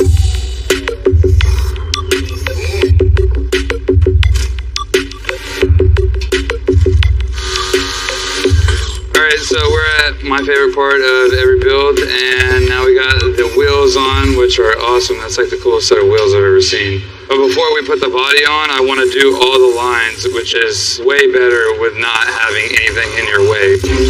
Most of the chassis that we got brakes and fuel, so do the brakes first, and then I'm going to do the fuel in a bit. Finding your best route to run the lines is always best for maintenance, because, you know, if I ever have to take these apart for any reason, I don't want to be jammed up to where I got to cut or remove a body or whatever. I always like to run down the edges of the frame rails. I think that looks cleanest. Never like to be on top because the body's always so close and I don't want to pinch anything ever. Once I cut the line, I'll be ready to flare. This is called a flaring tool. This is a cheater one. The other one's the old-timey people. Old-timey people, I didn't mean that. I'm sorry. They almost look like a little butterfly knife, actually. Like to open it up. A little wing nut on it. This is like like you can't mess it up version. Then watch, I'm gonna mess it up. I'll mess this up. Just so it's not one piece. Cranking the hole. Oh, it's the wrong way. How'd you do that, dude? Just do this, just bend a perfect 180. You know, the stainless line, it takes a little bit more time, but the end result is way better. Oh yeah, you can grab you some rubber line and do it real fast and careless, but with everything else you do, why skimp on this? It's a little bit different every single time, so I like it. It looks pretty good. All right, so we got all of our brake lines done now. We're ready to drop the motor and trans in this thing and do our fuel lines. Once we get that done, then we can drop the body on this car and we start moving forward on all that good stuff.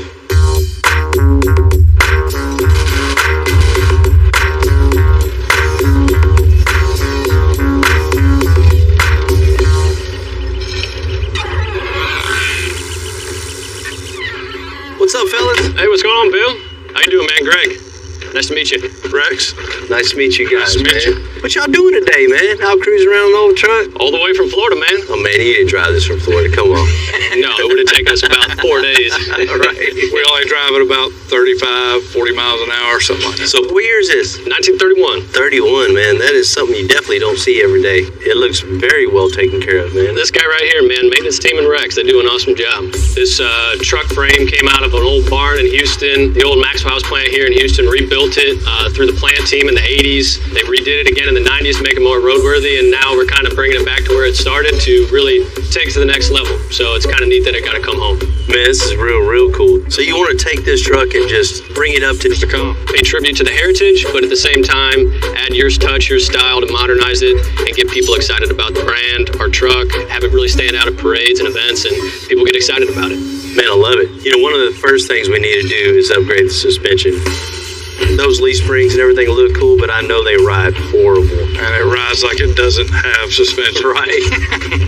We put modern axle underneath the back with a 4-link and install air suspension on it. So you can put whatever in the back and still have that ride quality and that some adjustability also. You know, in the front, cut all that out, put independent front suspension so we can put modern brakes on it. And what about these wheels and tires? Are you set on these? Not at all. So we can definitely upgrade that, but still give it that vintage look too. That's exactly what we want.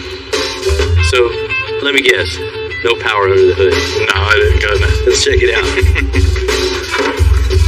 A little underwhelming for sure. I mean, that's definitely not a factory engine, so what is that? It's a Cavalier 4-cylinder. No performance there, right? No power steering, no AC, probably about 2 horsepower. We're wanting to step this up, man. So underneath the hood needs a little cup of coffee, get its energy up, right? Yes, you got it.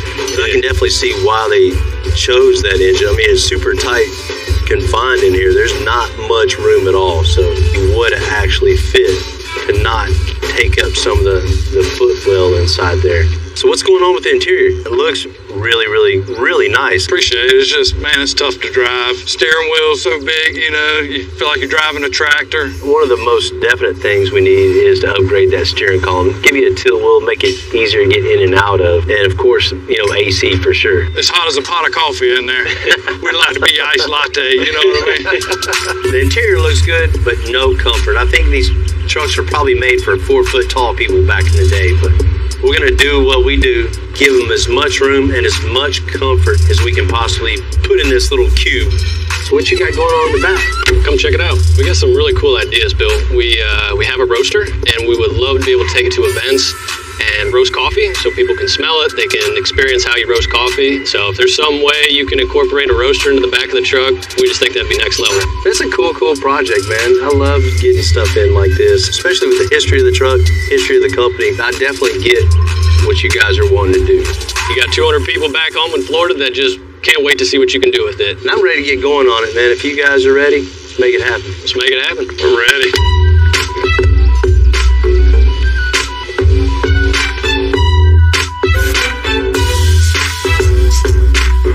Man, I love projects like this. I love that challenge of taking something old and vintage and making it over the top cool. Most of the time, vehicles like this, people just trying to get them looking as close to factory as possible. They're trying to restore them, make them vintage, or, you know, go the rat rod style. There's definitely not a lot of people that attempt to take an old looking truck and modernize it. So it's challenging to make it still look appealing and not just too gaudy. We're going to take our time to make those right decisions, put those right parts on, and make them a really cool truck.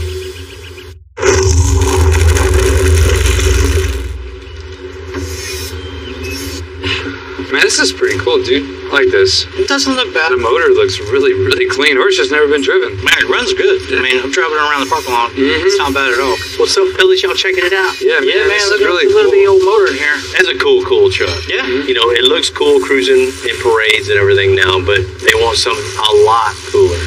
Like, brought it here. That's right. We're basically going to leave the outside alone, but they definitely want some upgrades in the engine compartment and underneath on the suspension. The first thing we're going to do is just, I think what would be really cool on this is a diesel. That's a great idea, but we're super confined to how much room we have underneath the hood of this, right? Yeah, there's no room. So just a 4BT, you know, Cummins 4-cylinder in it would just be really, really cool. That's going to change this truck dramatically. For sure. After that, you know, the next thing we got to tackle is suspension. Ripping all this totally out. These old springs, a straight axle, can't have that. They want it to drive good, ride good, so independent front suspension, air on it, of course. We got to have that adjustability. And the same with the back. Ripping out that old axle, new late model, dual wheel axle, disc brakes in the front. Stopping really good, driving good, riding good. We're not going to keep these wheels and tires, are we? No. Brand new wheels and tires. A 24-inch dually wheel. I think it'll look real cool on this. That's going to be sick. Yeah. That's going to grab a lot of attention right away. Absolutely. So when it pulls up, people are just, wow, man, I got to go check this out. And when they're all around it checking it out, that's when they're going to hit them with the coffee serving in the back. They got an antique coffee roaster they're going to send to us, and we're going to configure that in the back of this. So it's going to look good, sound good, and it's going to smell pretty good too. Well, I can't wait to this thing. Bring it in. You're not gonna want to give it back. Y'all ready to do it? Let's do it, man.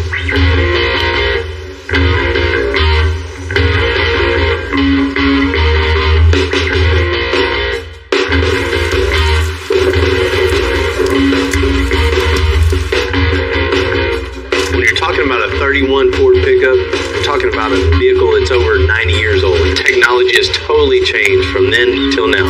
You know, it's more than tearing down a truck. This is a straight up history lesson on how cars used to be built.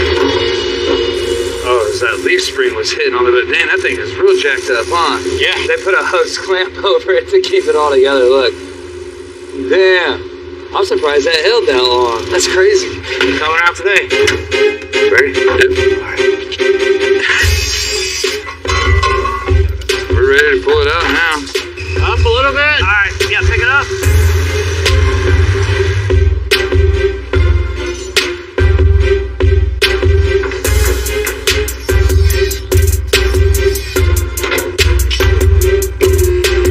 Oh, brake lines. Hold up, hold up, hold up.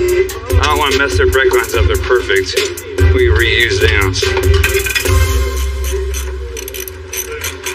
Dude, I got a treasure. If I didn't have gloves on, this would be way easier. Yeah, it was taped to the bottom of it. Congrats, you found the Molus Easter egg. Just wanted you guys to know how much we appreciate y'all taking care of old Max. He was special to us, and we know it will be in good hands. Can't wait to see what you guys do to old Max. I don't see that often. Yeah, I never see that, huh? Right on.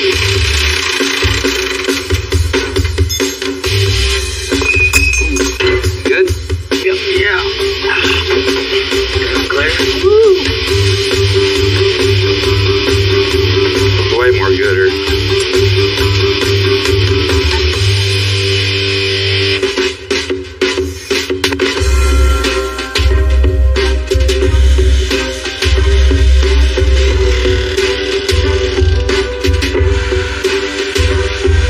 Jamie and Ryan did a great job tearing everything out. You know, the next step on this is rebuilding the rear suspension. We're going to build a 4-link rear suspension with an airbag that holds everything up. So first things first, building that part of the suspension is getting the new hanger. And what the hanger does is connect the frame to the rear end of the truck. So all the stopping, starting, all that torque to be super strong. So we're going to build all this out of 1/4-inch material, so we won't have any problems. So I have the plate that bolts onto the frame here, and then we're going to have another plate that goes on the outside, and then we're going to box all this in. This is going to be exposed, so people are going to see this. So I want to spend a little extra time on this to make it look kind of cool and go with the styling of the truck. Let's go give it to Mr. Jesse. Appreciate you. So now what I'm gonna do is just try to find something that looks similar to this roundness right here, which I found this. I'll use that. I already know this DOM out here, the ID is 2 inch. So I'll just trace that, and that would help me gather everything together and dry it out even faster and be more accurate with it. Everything looks good the way I laid it out, so now I'm just ready to cut it out. So these hangers are going to be different for that Maxwell coffee truck. We're trying to make these more of its time, more ornate, like if it came with the truck, like their original parts. No, that way they can just all flow together and look like they rolled out of the factory like that. All right, so I got the hangers done. They're punched and walk them over to Bill so he can put them on the truck.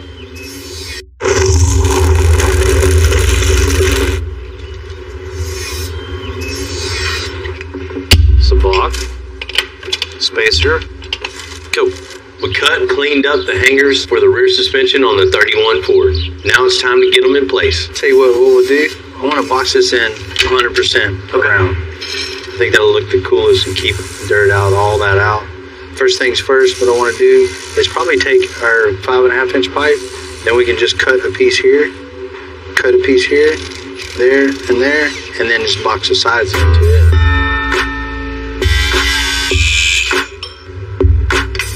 Boom. That'll be too big.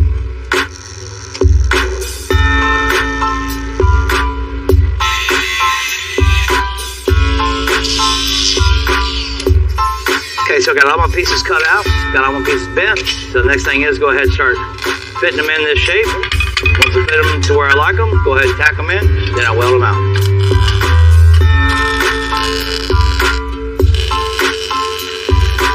Okay, so I got them all boxed up, mocked up, everything's tacked together. So I'm gonna drop these off at Max's table. They'll be welded out. Think you can burn these in for me real quick?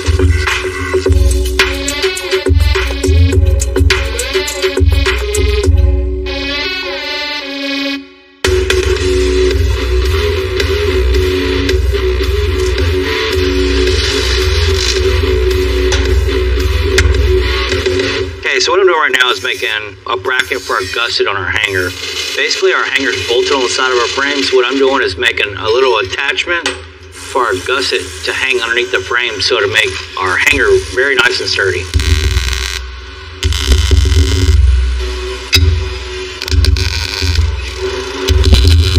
So you can see I got my gusset right here on my hanger. You know, this is exactly what this needs to give it the strength, you know, so it can't bend or warp or anything like that. This right here is going to make this extra strong.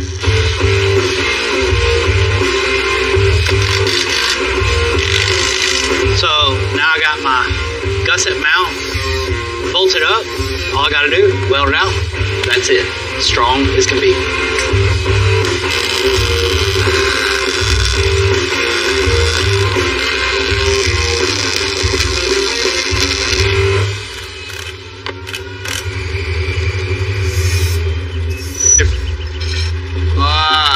No.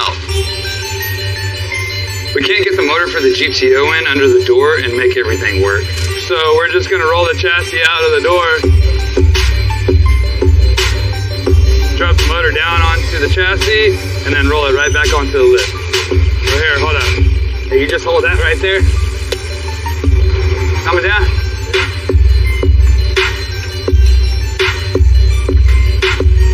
Oh, what you think?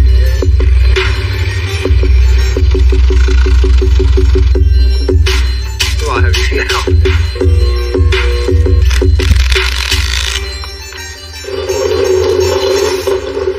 That's a hog, boys. Quit hogging around, dude. Hogging around, man. We got the engine and trans installed on the 68 GTO. Now Ryan's running all the lines. Alright, so we dropped the motor in here, and now I can run my fuel lines back to the back.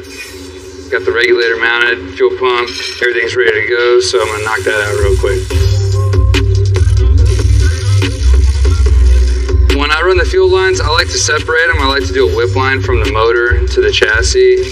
It's always better to have one solid line instead of having breaks in your line. Less chances of it having a leak, less places to chase for a leak. Alright, so we're at a good point now to get our body all together, get it rolled over here, and put it on the lift and drop it down on the chassis.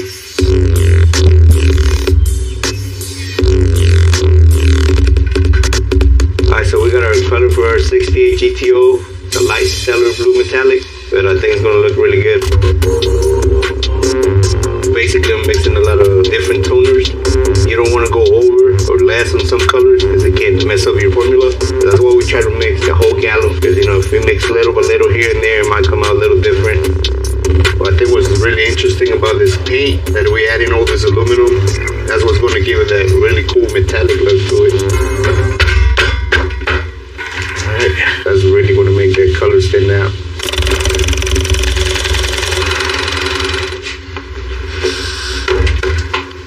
Alright, the color looks good. We're going to go ahead and apply some sealer. After that, we're going to come back, paint our car, and see how it looks.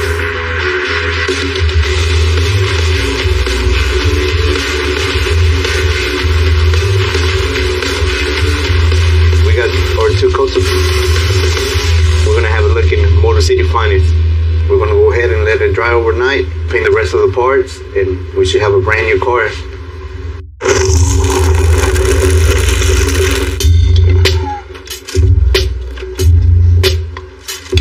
Put these wheel dollies under the chassis, and I'm just going to move the chassis underneath the GTO and marry the two together. Even though I've been in this game for a long time, I still get excited when a big build like the 68 GTO comes together. I start cut it hard. Seeing the finished product in my mind is one thing, but seeing it actually come together is when, I definitely get excited. Today's the day when we're putting the chassis and the body together for the first time. Just make sure I don't hit the motor on the firewall. If it ain't touching now, it ain't gonna hit. Like right there on the edge, so that should be good.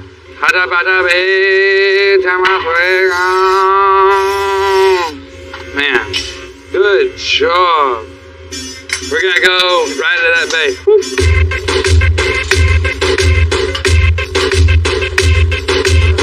Thank you very much. So we got the GTO back over in this bay. Now it's time to do all the and start rolling through the whole final process of doing all the fun stuff.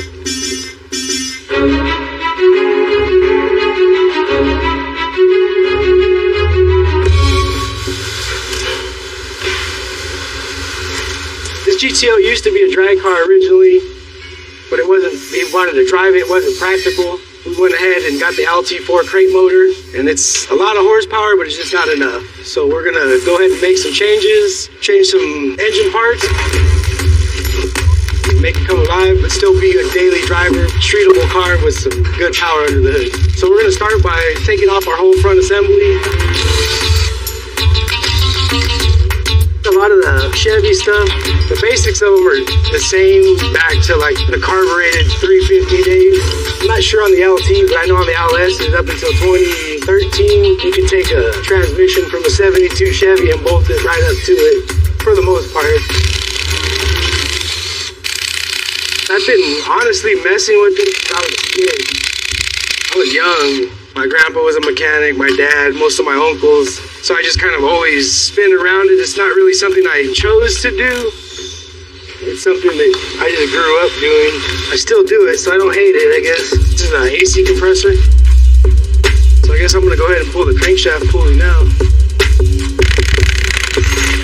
So now that we got our front assembly all torn off, we're gonna start taking off the blowers so we can get to our heads and get those pulled off next.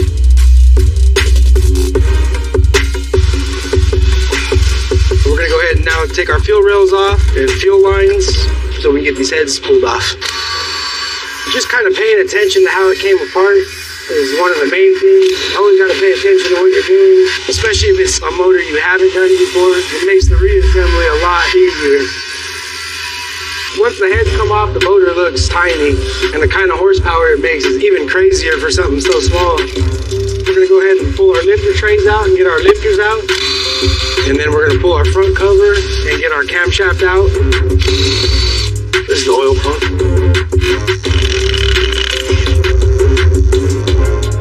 And you gotta be careful when pulling these out, because see that right there? That's a bearing. So if you're too rough with it, you can push those bearings out. Now we're done with the disassembly. We're gonna go ahead and get all our mating surfaces cleaned up and then put our heads on it and basically build our motor backwards. This thing's gonna be a beast for sure.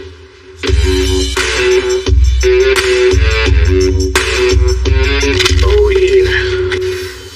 Jamie, Doc just showed up for the Maxwell house. They sent us over a nice little grinder here, and then that's the roaster that we're gonna be roasting the beans in. This thing's massive right here. I don't know how that's gonna fit in the back of the truck. That's what you and Bill are known to do, to make magic happen. Because Maxwell House is going to use old Max in many events, they wanted a roaster and a grinder in the truck. But what they sent is way too big for the bed. So we need to change things up and build them a trailer. The only thing is, there's no hitch. So I guess we got to make it. So all the machinery is so heavy and big, we're gonna go ahead and put a receiver hitch in here now. So what I'm gonna do is go ahead and put some C-channel right here on top of the frame, then we'll have a piece of 4-inch boxed in with the C-channel, then we'll have the drop down with the slide.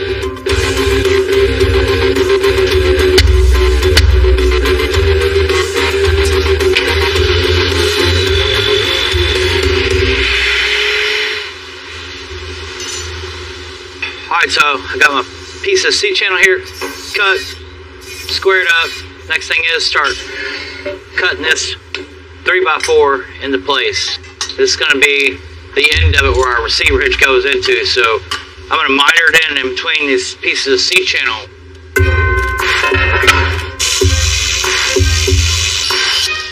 So once I get these cut out, I'll go ahead and test fit it. if I know it fits the way I want it to, I'll go ahead and start putting these on the truck.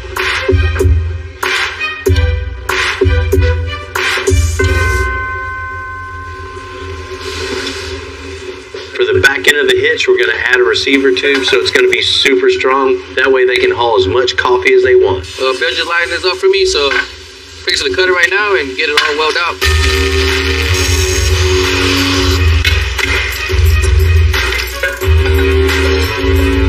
Alright, I got my hitch. It's solid, it's good. Now I'm gonna add these gussets to it. It's gonna reinforce it and make it a lot better and stronger. Now I got my gussets in here in place. Now I'm gonna put it all the way around. It's gonna look good.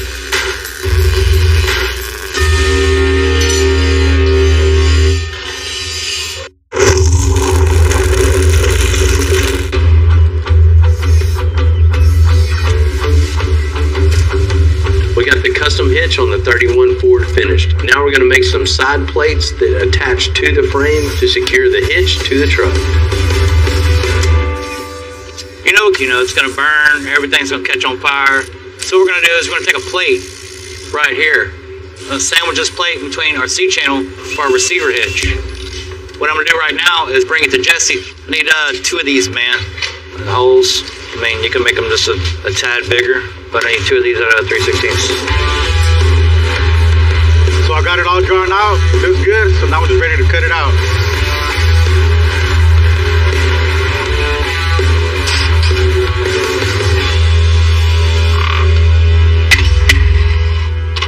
Okay, just got my plates back from Jesse. Everything looks really good. We'll go ahead and test fit them real quick, make sure everything's the way I want it. After that, we'll go ahead and start drilling.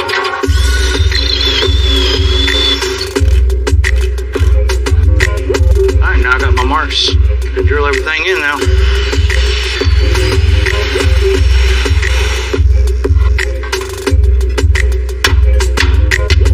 I established where my holes are gonna go now from my plate to my frame. So I'm gonna go ahead and punch these real quick, drill them out, bolt them back up, through punch them, take the plate back off, drill the frame, and everything should line up. So you can see the frame and the wooden frame of the, so only thing to do is go ahead and cut it all the way down the middle of our piece that I had Jesse burn out. So then we're gonna go ahead and come back in here with a strip, weld it in, so we'll have a nice little shape to it, contour on each side. So it's almost like a saddle. That's gonna hold it right in place. It's bolted through and through. It's bolted to our drop hitch. That's the way to go.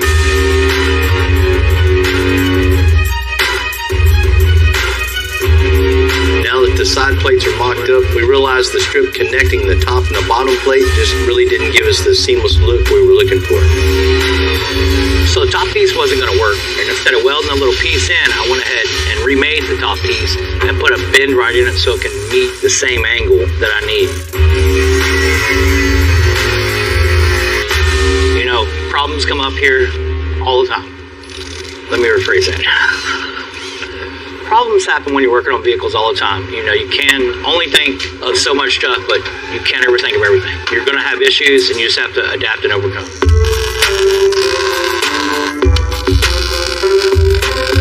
When you're making things by hand like we do, most builds don't go exactly how you first thought. Once we realized we needed a trailer for this thing, we had to make a tow hitch. Putting in the new 4BT diesel engine under the hood, and then get to customizing a trailer. Building a custom vehicle is never a straight line path, but I really like the direction we're heading in on this one. We got our C channel in, our plates on the side. Last but not least is our receiver hitch right here. We've got it stitched up right now, so the receiver hitch is mocked up.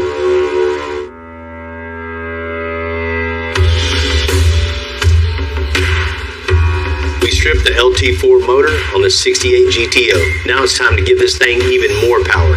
We're going to go ahead and start with the fun stuff and get all the new, more power parts put in. We're going to start with the camshaft first, and then we'll get our timing chain in there, set our timing, and then move on from there.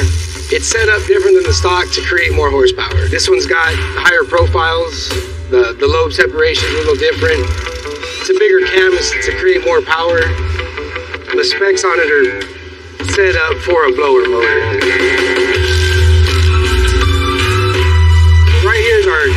timing chain and oil pump gear. So what that does is when you put this together, it keeps the motor in time so the valves open when they need to open and not too soon or not too late. So if that piston's at the top and the cam's not timed right, then that'd either break them. All right, so we're gonna go ahead and get rid of these factory DOD lifters and go ahead and put our new, just standard LS7 lifters in it. So what the DOD does is allow the computer to shut down 4 cylinders of the motor to make it more fuel efficient, but in this case, we're not looking for fuel efficient, we're looking for power. These are our new heads right here. We got bigger intake valves, exhaust valves. They opened them up and smoothed them out so the airflow will be greater and it'll flow smoother. These bolts right here are actually stronger, like the factory style bolts, or they call them a stretch to yield. So when you're torquing them, the bolts actually stretch out. So when you have boost in a motor, it can cause the head gasket to blow. So with these bolts right here, they don't stretch.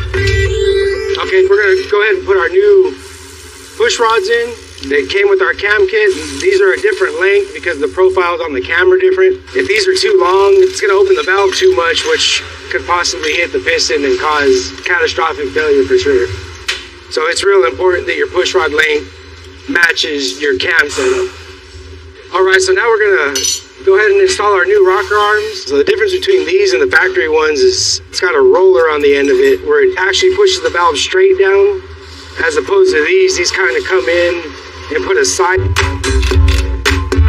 If you put too much side load on the valve, especially at high RPMs, there's a good chance it'll snap the valve and drop it in the motor. That's the end of that. It's actually starting to look like a motor, a fast motor too. Yeah. Oh yeah. I'm gonna spin the motor over a few times just to make sure there's no issues, everything spins freely, and put some gas in it, it might start like the old motors where you had to spin them.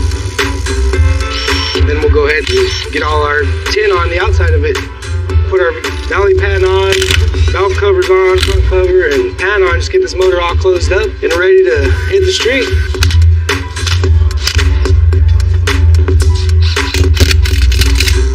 So the LC4 was already a great engine, a great platform to start with, but the parts we add are definitely going to increase the horsepower and the performance is going to be top notch. Especially it'll be a streetable car. That was the nice thing, but still have some power to rip down the road.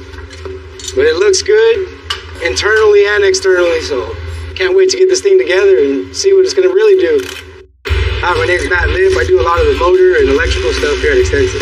I've been doing this now for 20 plus years since I was a kid. Kind of just took stuff apart, figured out how to put it together the wrong way. First, it evolved into what I do now. The thing I like about engine and wiring work is it's always something new. 350 horsepower 15 years ago was impressive, but now we're building stuff that's 1,000, 1,500 horsepower. It keeps going and going with the technology now.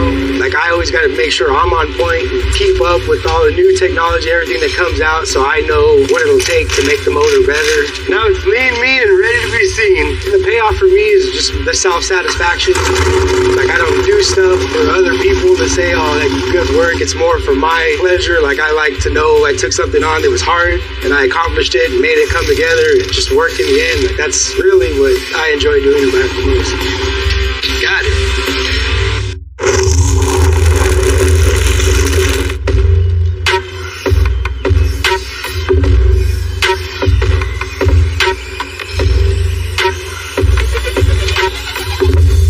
What's good, Carlos? Hey, Stephanie, what you doing? How you doing? I heard you were coming in. Yeah, I'm here to check on my dad's 49 Ford. Well, it's not done yet, but it's a lot further along than what you dropped it off. I mean, when you did, I didn't know if I had to get them tetanus shots or not, but, you know, the guys have done so much work, you know, that custom frame that they put on there, that new independent rear suspension.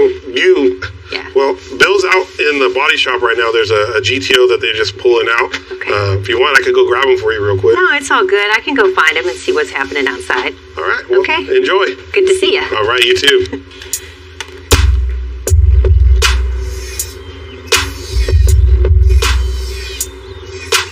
Man, Edgar, it's really starting to look good, man. We finally got the body back on the chassis. We're in a good spot, man. Yeah, man, we're getting real close to putting this car together. It's gonna look real great, man. Hi. Nice to see you. Hey, good to see you. Edgar, you met Stephanie? Hi, man, nice to meet you. Give me just a second. All right, man. Hey, thank you for coming in. You know, I want to go over a couple things with your dad's truck. You know, I need you to pick and choose a couple of things. So appreciate you coming down. Absolutely, but before we do that, what do we got going on here with this timeless beauty? Man, this is a real cool car. It's a 68 Pontiac GTO. This has been in Two Brothers family for about 40 years. They've had it. Wow. We know what this car means to them, so we're definitely going to take our time and make sure every part and piece is 100% right. Yeah, these old GTOs are super cool. I love old muscle cars. Yeah, me too. So which one was worse when I brought the truck in? My dad's truck or this car? You definitely won on those. A time capsule, pretty much. But they wanted a car they could just get in, has a whole lot of power, but still drive it wherever they want and look good doing it. So we just tore it all apart. We made a whole new frame from front to back. So you built the whole frame from scratch? Every part and piece, every bit of the suspension, I mean, everything that's underneath the car is all handmade. Wow. If you're going to be customizing a car to this extent, first thing you got to do is start with a new frame. So you're not bagging this one?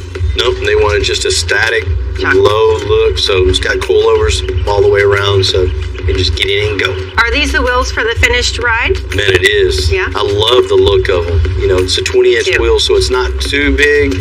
You know, being a coilover suspension, you don't have that adjustability, so we can't go too big and have the car too low or you won't be able to turn. So a 20-inch wheel for this, it's perfect. You know, the brothers grew up racing in this car. They had a race engine in it. So the challenge was finding an engine with a whole lot of power, but the reliability that they want to be able to drive it wherever they want. So brand new crate LT4, about 600 plus horsepower in it. You know, it'd definitely do whatever they want to do. They're going to be fighting over who's driving.